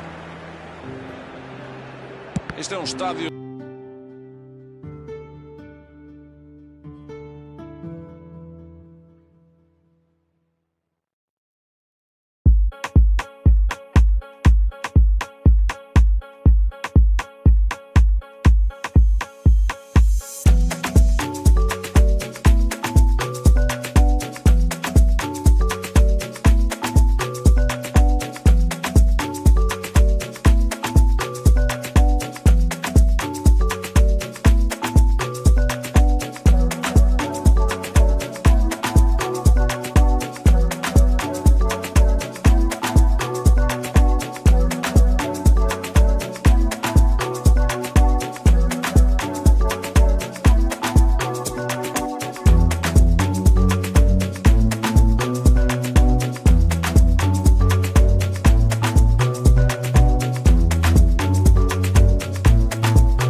So the results for the Group E and the Group F are already out here, and we had a draw from from Equatorial Guinea versus Sudan, 0-0 draw.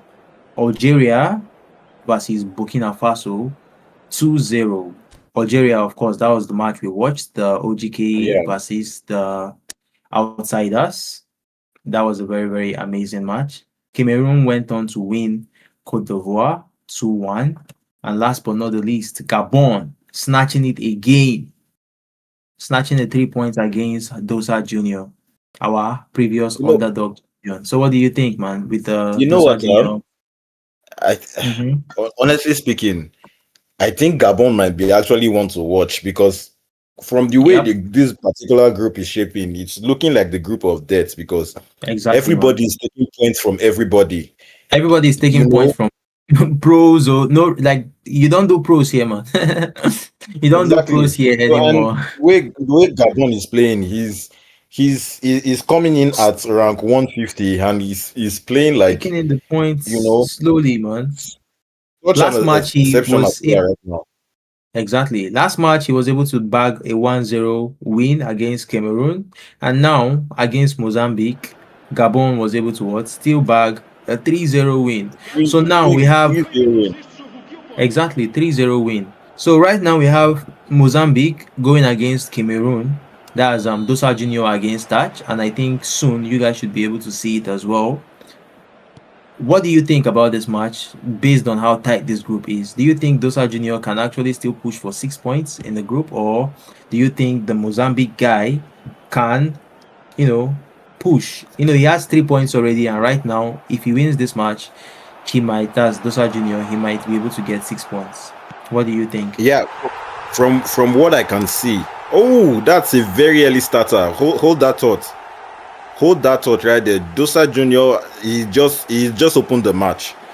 From what I can see, Dosa Junior is coming out from a loss. Beautiful. The loss That's all I can say. he took from Gabon. So honestly speaking, it feels like he needs this win more than anything to stay He really in needs the this. runnings to make it out of this group. Exactly. I can Because the see why person that he wins this match, came out swinging. Yeah, he came out swinging in this match, and we can obviously see why. with the way the match is going right now, it's a tough thing. So it's a tough one. He's already taken in one goal against that one guy that he actually needs to beat. That one guy he really needs to beat is already conceding one goal. And Cameroon won. if he happens to lose this match, it would mean that all the work he did to Yeah, exactly. beat Against the other beat guy, the, yeah. the rank 2 player the other Hmm. time, it would all be for naught. Let's hope Exactly. that's not the case. Exactly. So yeah, in the chats, we already have the pool against the pool for Cameroon against Mozambique. So you guys know the drill. Make sure you drop your votes, and soon we would have them on the live stream so that you guys can see the percentages. Before you put me on the spot, let me put you on the spot first. Who do you think's come out? You were anticipating the Of course. Okay, so who do I think would... for the last game, I gave you a correct score that it turned out to be you correct. did, man. Okay, so You it's did. your turn. I'm putting you on the spot now. Who do you think wins this one, and by how many goals? All right. Who do I think would win this one, and by how many goals? Oh my goodness. Dosa Junior, man. You really need this. We need to start up with that. He really needs this. And I feel he would score before the first half goes off. And maybe a 2-1 victory. For who? Maybe a 2-1 victory for...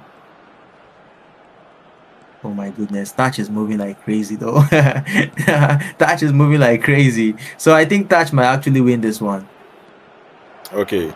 Thatch I'm might gonna actually go win this touch one. as I'm gonna go touch as well.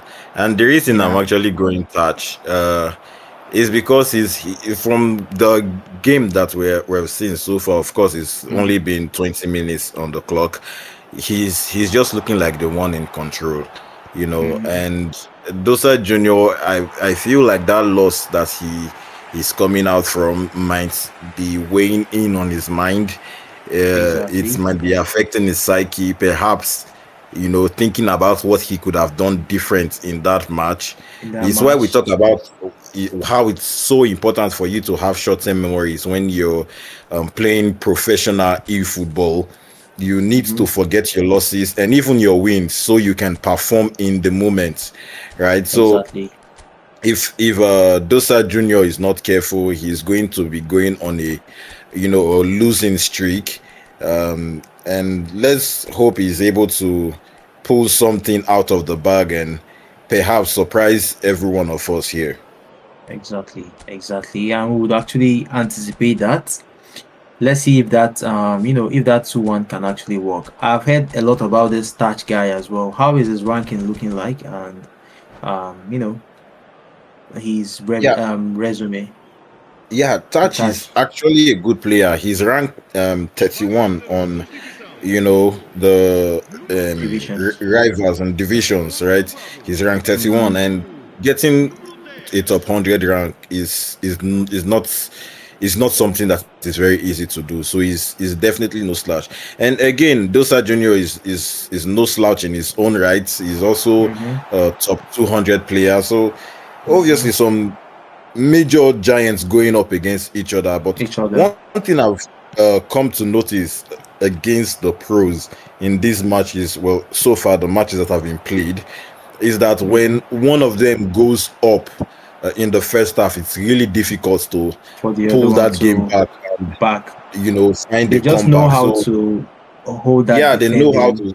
how to keep the ball and try to see the game out. Perhaps this would be different, but so far we are yet to see a pro that makes it very interesting by pulling games back and having the whole thing go back and forth. We'll see how this one goes, though. Exactly. So far we have just one goal in the first half, and it's in the side of the Cameroon guy. That's Touch. It's in the side of Touch, and we might actually get another one right now. We of course did. You see, it's 2 goals down. It's 2 goals down for Dosa Junior now, and it's really hard. Like thinking about the mentality going into this, what might be going into his head.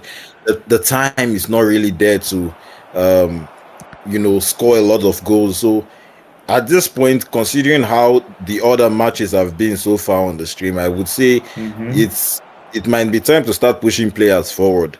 Perhaps you might concede more goals, but I would rather concede 4 goals and lose by 4 goals than lose by 2 goals. And not knowing that I could have done a lot more It's to something to actually put up a fight. Yeah. Exactly. Yeah, that makes sense. So we'll see how this one goes, though. Maybe Dosa Junior. Predictions gone. Another one. And your prediction has been just like that has been altered. Exactly, man. So yeah, this is now turning into a one-sided match. We have, okay, that was a clean double. Honestly, I think it's curtain. I don't see a way back for Dosa Junior on this one. I think we have people in the chat actually rooting for Dosa, saying Dosa can do this if he calms down. If he calms down, Dosa can do this.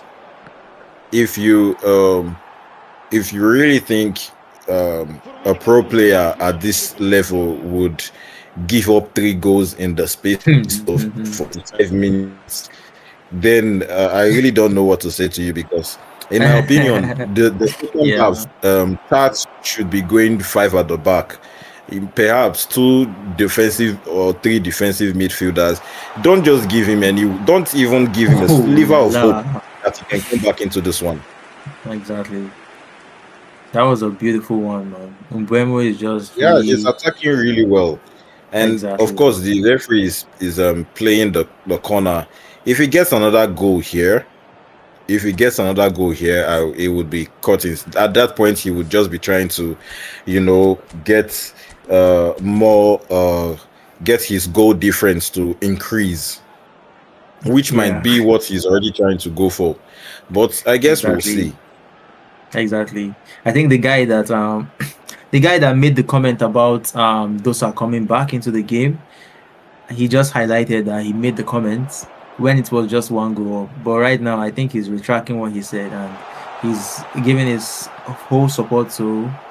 What was that reflex? What was that save, man? I think he's giving his whole support to the Cameroon side. That But yeah, that was an amazing save. That was an amazing save from Dosa Junior Mozambique side. As we saw from the stats, the Cameroon side has not really done much when it comes to saves from the goalkeeper. I think the goalkeeper is just somewhere chilling. Did you see him in the post? Personally, right about now, I'm going if I'm Dosa Junior, I'm going three at the back. I'm going three at the back. I'm having at least four forwards Guys there, in front, two center forwards, two supporting strikers. Just overload his defense and just to try to saturate hope for that. something. If you can, there is a way the momentum shift in game if you can get one goal. Beautiful football. Yeah. The If he's momentum, able of to course, get always shift. Yeah, if he's able to get one goal, perhaps the game might, assist him a little bit. Exactly. And if he doesn't push players forward, this might really just be the end for him. Beautiful. Oh my goodness, what the heck was that pass? All right, nice defending. Nice defending. I like how they turn with the ball, like both of them. Yeah, Nice if there's double touch. one thing that the pros are really good at is they are dribbling. They are Exactly. They know tight how to. possession.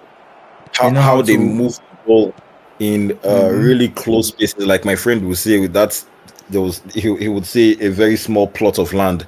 They know how to move the ball in very, very tight positions that you would make you wow, So I think it's something that is really important for any pro. If you want to be a pro player, you need to learn how to dribble. It's extremely important. Okay, I get. That's exactly it, man. All right, so let's see. I mean, the Mozambique side is. Oh, that was a good anticipation with the slide, but yeah, good movements with the Mozambique side as well. We have another lob. The first time he did this, it failed him. Yeah, the first time he did this, that's how the third goal happened. Tried to bring the goalkeeper out, and somehow we got a goal from that. So luckily enough, we were not able to get something from here. But we're going to see if he's able to. Oh, I see the idea. You know what he wants to do? Yeah, that's a normal. That's a trick. That's a trick. So did Tat. He knew exactly what he was going for. That's a pro trick for free kicks. Actually, that's a very pro trick. What they normally do is they put the cursor to the last guy. Yeah. At that flank. So when you give a through ball, you give the through ball not to the guy at that. Like you give the through ball to him, but not in that direction. But not to him directly. In the medially, like where a whole player would actually run into. You pull him back so he can.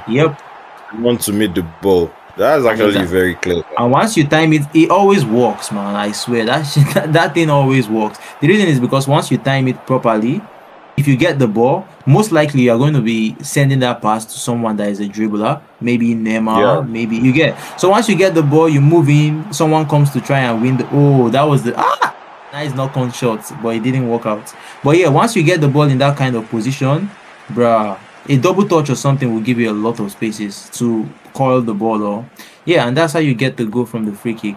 100% working trick, man. The information reaching me now is that the Ivorian is currently winning against Gabon. So as it stands, all four players actually have a chance to qualify, regardless of what the results of this match is showing so far. So it really is the group of death with this one. Exactly, man. If the Ivorian guys are, trying to take points from the Gabon side, then that simply means fourth place might, find themselves, in a sweet spot at the end of the day. Of course, and we're going to see how that group table shape up eventually, and see who's going to be able to make it to the next round, to the knockouts. Still, all their fate is in their own hands. They will decide if they're going to make it through or not, and we're just here to watch and spectate. I know a true ball is coming. I just knew a true ball is coming. Oh man. Yeah, but 81, 82 minutes in the on the clock right now. Let's be honest. There's no chance for Yeah, there is no chance. There is no chance. Costa There is no Junior chance. to find his way He's back into this one. Touch is really keeping the ball. You see, Yeah, at the beginning he's of the not match, going to make any. we were not He's seeing not going to make any stamps. mistake anymore. He's just Exactly. going to see the game out. Exactly. Ooh. We were at the beginning of the match, we were not seeing all the stamps, all Yeah, those finesse dribbling. We were not seeing it from Touch, the Cameroon guy.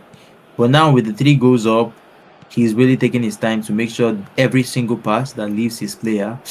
Nice he has Santos. the Every puck single is pass that taken leaves away. his player has a It's, purpose. And he always ooh, that's this long another ball counter opportunity thing right there. always works, man. He always works with him. It Ooh, always that works. should be a yellow card, of course. Exactly, it's a yellow card. Oh yeah. The first free kick Now, wasn't. when it comes to free kick, are you how would you rate your free kick taking skills? Are you one of the people that just go short all the time, or do you actually try to go direct and score a banger from way out? Me, when it comes to free kick, it depends on where the free kick is being positioned. Yeah. Any free kick that is close to the box, or any free kick that I can go under the wall, I just try to go under the wall. But the problem with going Okay. under the wall is if you are playing against a pro player or something, they most Yeah. likely would anticipate that. Yeah. That's just it.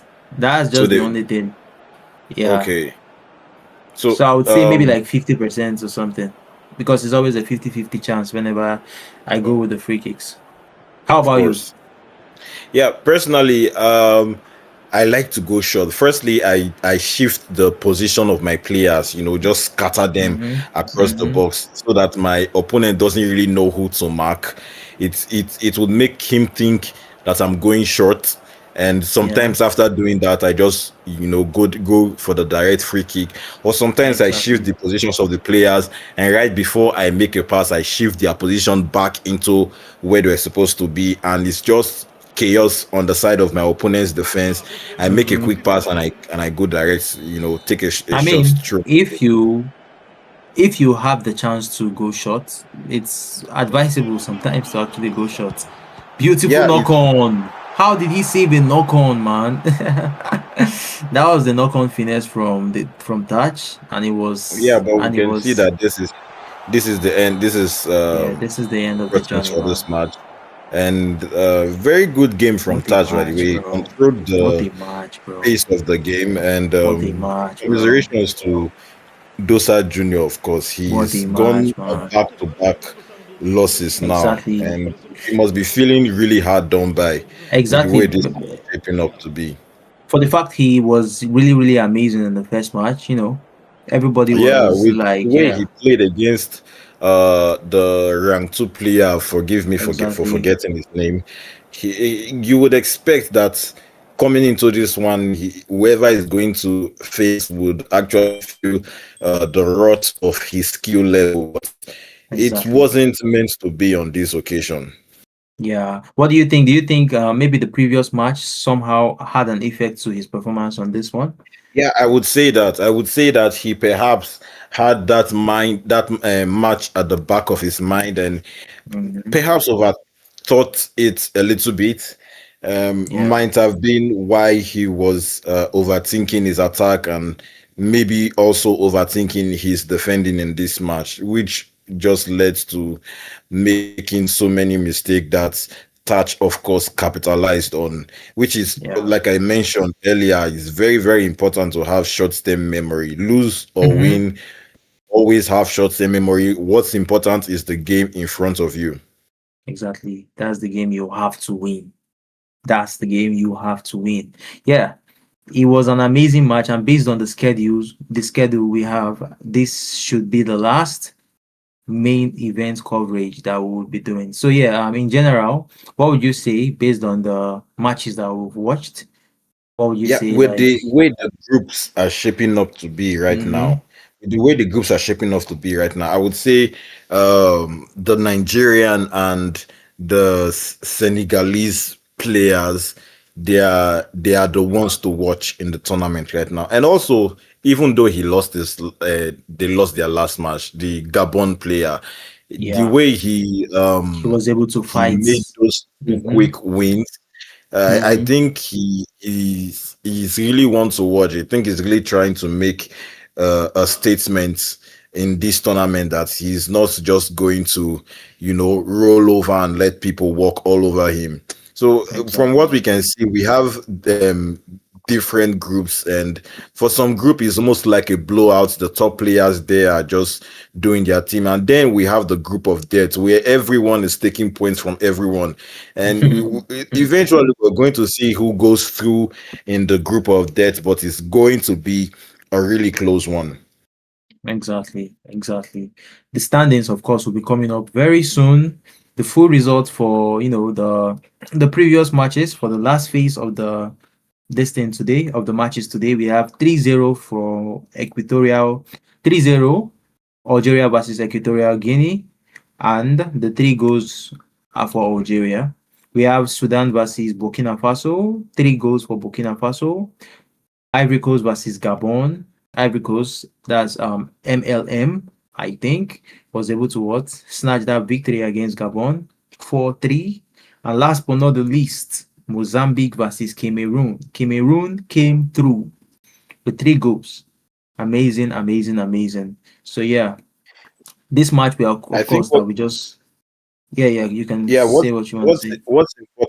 what's important here is, as I'm looking at these results, what I'm really curious about and I really want to see is how these results are actually going to affect the standings, because you can see that Mm-hmm. most of all these players, some of them who lost this round won their previous matches, and some Previous of them matches. who won this round, who lost this round, won their previous matches as well. So it really could go either ways. I'm really, really eager to see who comes out on top on this one. Exactly, exactly. Exactly. Yeah, we have, of course, had an amazing performance from all countries participating in today's AFCON group stage events. We started off earlier with the South African versus the Angola side, where we had Andy Swag going against Gabigol. And yes, if you ask me, man, that match was a beautiful one, and that was where we knew about this guy, Gabi, trying Yeah. to, yeah, I think you watched the match that Gabi played, right?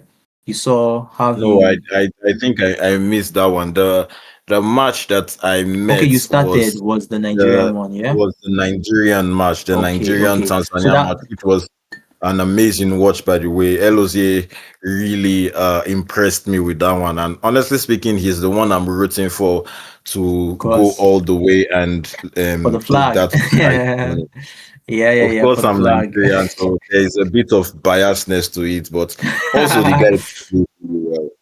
We can't Yeah, take yeah, that away from him. he did amazing. He did amazing. He did amazing. So yeah, just before you came in, the match that's wrapped up, I think the last match that Angola played on stream was the one before you came in, and he went against the Egyptian guy. That's Osama Said. Beautiful, beautiful match. I think he was keeping a clean sheet before that particular match, but that Egyptian guy, that was like the match to top the group. So that Egyptian guy Mm, was, that Egyptian guy was the guy that had to give him those 2 goals deficit, and he was able to still come out victorious with 3 goals to 2. So yeah, amazing performance. Another match that was actually so beautiful to watch. Yeah, Eliso type. If you watched Eliso, yeah. so yeah, something like that was the Morocco versus the Mali guy. The PS Mm. freestyle, that's the Moroccan versus the Malian. I don't know if that's how they call them, but Malian. Yeah, so yeah, that was the Helium guy. So yeah, the Helium Galactic, that's what he goes by.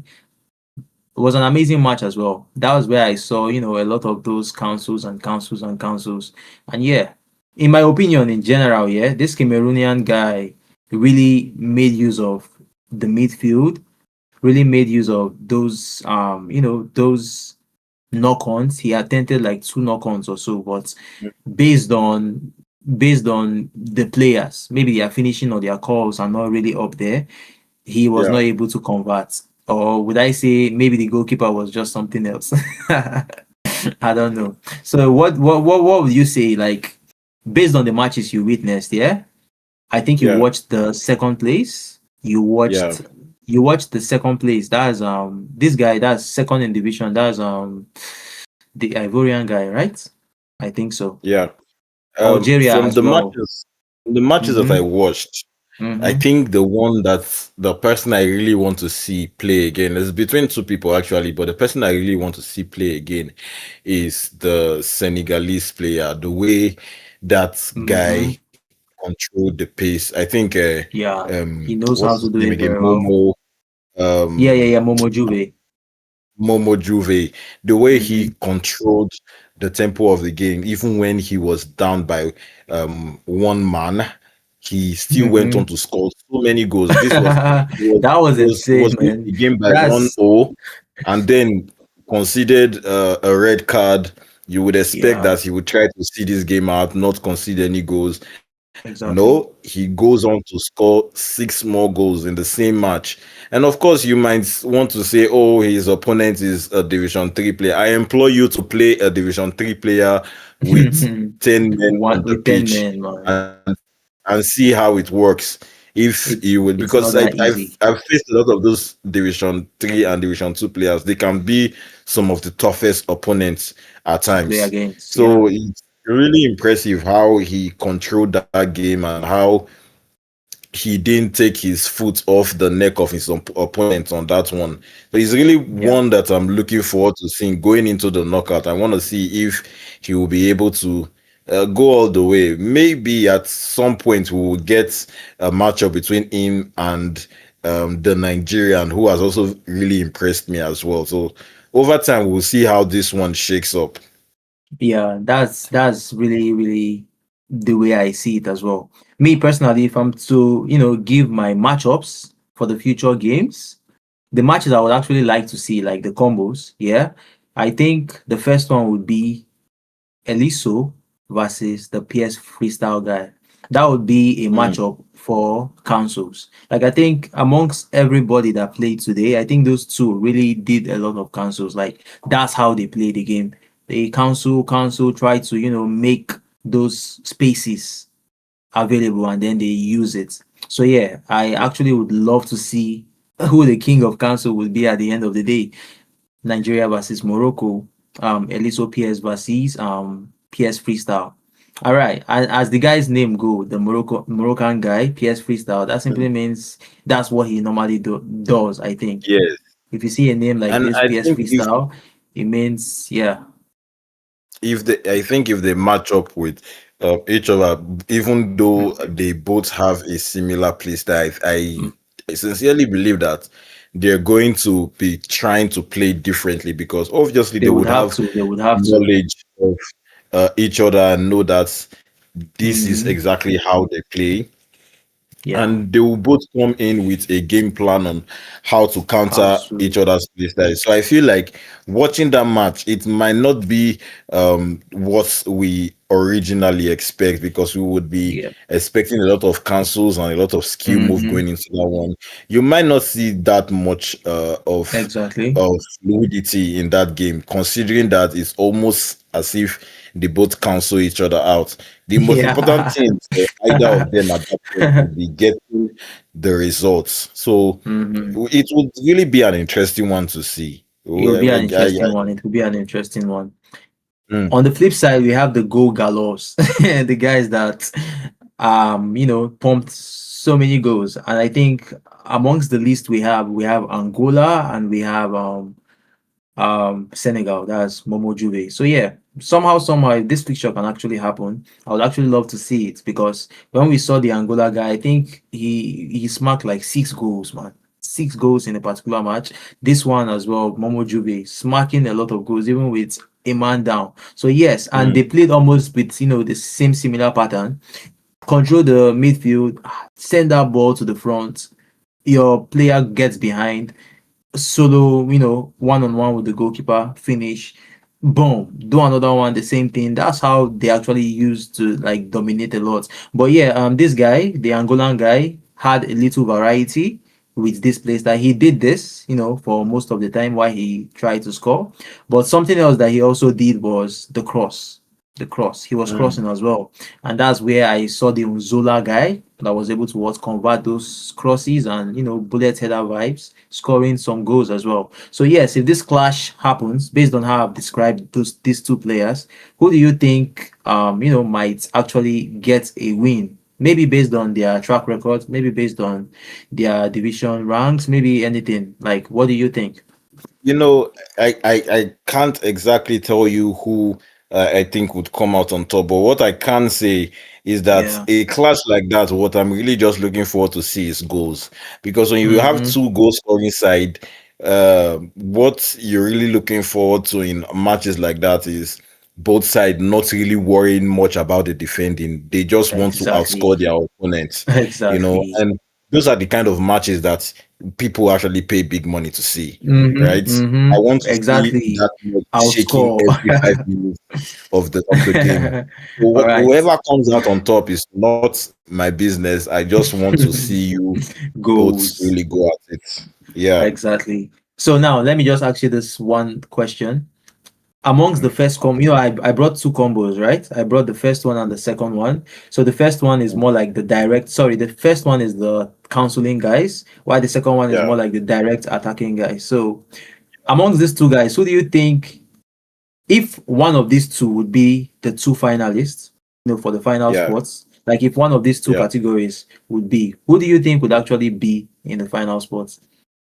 I would say that the guys who does a lot of the council would be the Mhm. most likely to make it To to the make it to the final spot and finals, yeah. probably go all the way. The reason I say that is because even though eFootball is a game that is pretty direct, they've given you the control and they've shown you exactly how to play the game. The Yeah, ones who can actually pull something extraordinary out of the hat, do exactly. something that you would not expect, it would actually be the game changer in a lot of scenarios. So in those two That's a valid point. Yeah. different plays, I think the guy who does the console and knows how to dribble Mhm. and he would likely come out on top. Yeah, that makes sense as well. That makes sense. That makes And sense. That as makes we're on sense. the topic now, as talking to you, the standings from the last Mm-hmm. group stage just came in, and I'm going to Exactly. read out the standings for Group F first. That's the group where uh, Gabon is. That is the one we refer to as the group of death. And we'll see Exactly. who eventually made the knockouts in that one. Now, for the group of death, coming in at number one is Gabon. Somehow they managed to do it with Somehow, bro. 6 Somehow, points, bro. 3 matches played, 1 loss, and 7 goals forwarded and Mm, 4 goals accepted. Right. Next, we mm-hmm. have Cameroon, who's also going to qualify with 6 points as well. 3 matches played, 1 loss, five goals for them, and 2 goals conceded. Unfortunately, the Ivorian was not able to pull through. He had just 1 win and 2 losses. Um, Same with Yeah, the Mozambique player, had just 1 win and 2 losses. Commiserations to them. They both played their hearts out. They just happened to find themselves in the group of death. For exactly. the Group E, the top of that group is the Algerian, coming in with 9 points, 3 matches That's played, 3 wins, that's 8 goals beautiful. forward, and conceding No no goals at all. goals. That's No very impressive. I goals. think that is the third Key. person in That this that that tournament that was pulled that's that something I off. wanted to, because when I was doing that test council, that the counseling Mm, combo, yeah, I mentioned yeah. Eliso, I mentioned that PS guy. This guy was that other guy I wanted to just put in somehow. And the reason is because the reason I did not include him in that combo is because he had a variety of play, which would actually win him matches. he had a variety. Yeah, he could, do those knock-on finesse. He could do, Yeah. so many other different things, not just counseling, and then just trying to get the space and scoring. He does a lot of things, and in my opinion, that would actually take him far, at least to the semifinals in this competition. That's what I We'll think. see how it goes. Coming in Exactly. at the second place in the Group E is Burkina Faso with 6 points, 3 games played, 2 wins, 1 loss, 6 goals for, and 2 goals conceded.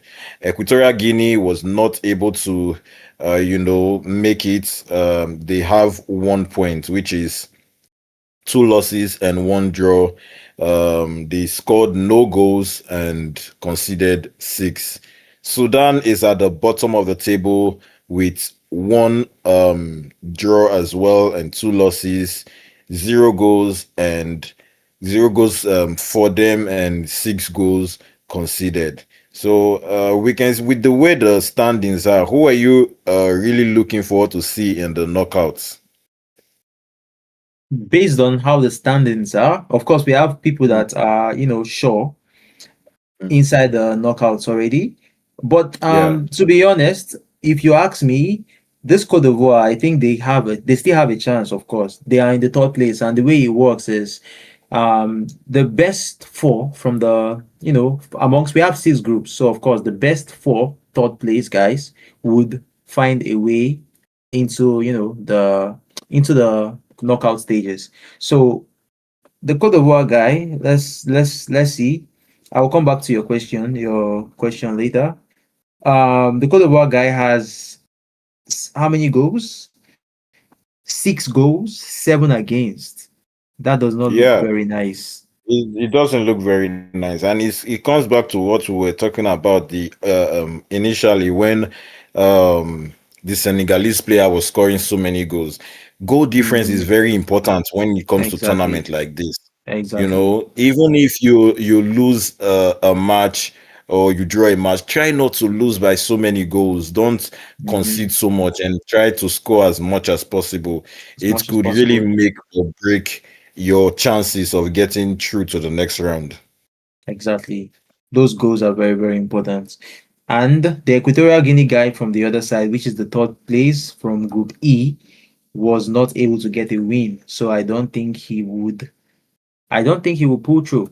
I don't think he will pull through. But let's when we have the compilation, the full compilation, we might be able to have a say about that particular one, that particular topic. Yeah, I'm looking forward to see how the table for the knockout stages would be Would set. be drafted We up. could really see some interesting matches in that one. Yeah.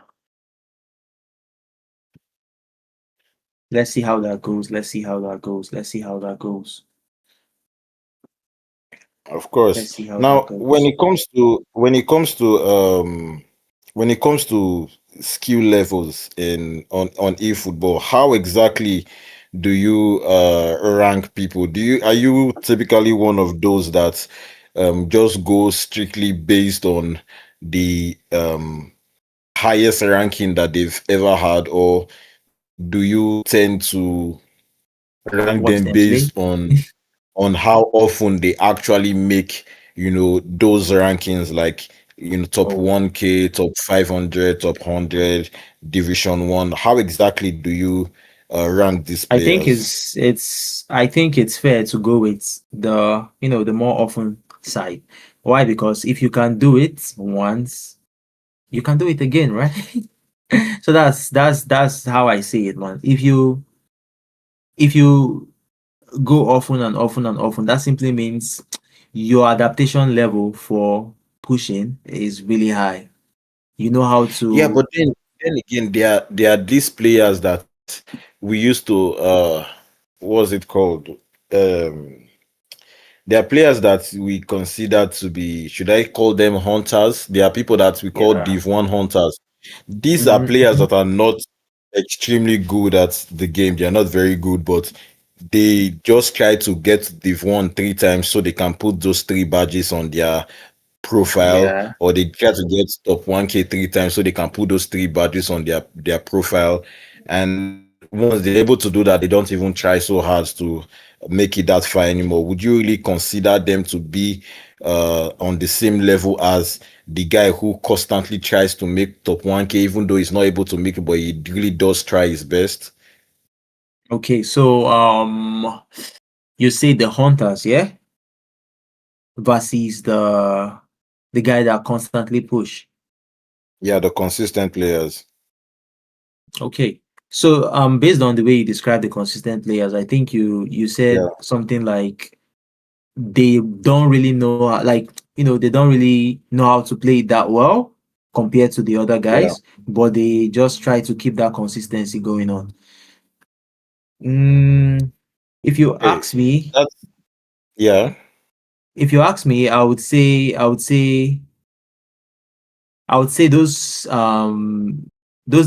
guys that try to push that consistency. I think it's something we need to look at if that makes sense. I think it's something That's it's fair. That's it's a fair. view. It's a view we need to look at rather. We have the That's this fair. thing, All right. the As we speak right now, the standings for best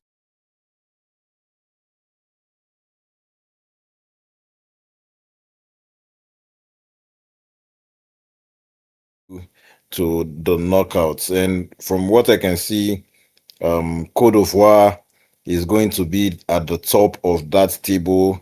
They had just one win, but they did not concede as many goals and they scored quite a bit. And Mhm. Comoros is going to be the next 3 points as well. And Tunisia is going to be third, and Zimbabwe fourth. Benin and Equatorial Guinea are not going to be making it through to the knockout to the stage. knockout. So right now we can see that the way the table is shaping is going to be a really tough tournament because going into the knockout stage, you don't really Exactly. have the luxury of dropping games anymore, which means any one of these players that has sneaked their way into the knockout stage can just also find a Sneak way their to way out. actually win this tournament. Yeah. Oh, yeah. That's a very vital point because, as we can see, the Ivorian guys, that's Cote d'Ivoire, they were able to make it to, of course, lead the table, this best loser ranking table. They were able to lead it. That simply means there is still a chance of them, trying to fight back for that dignity.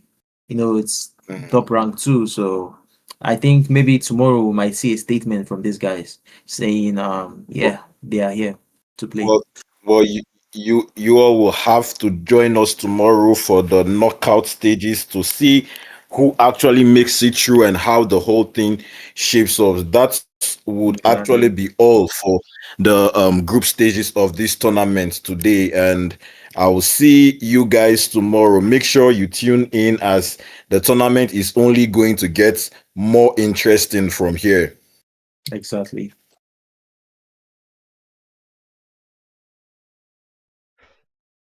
Oh my days, man.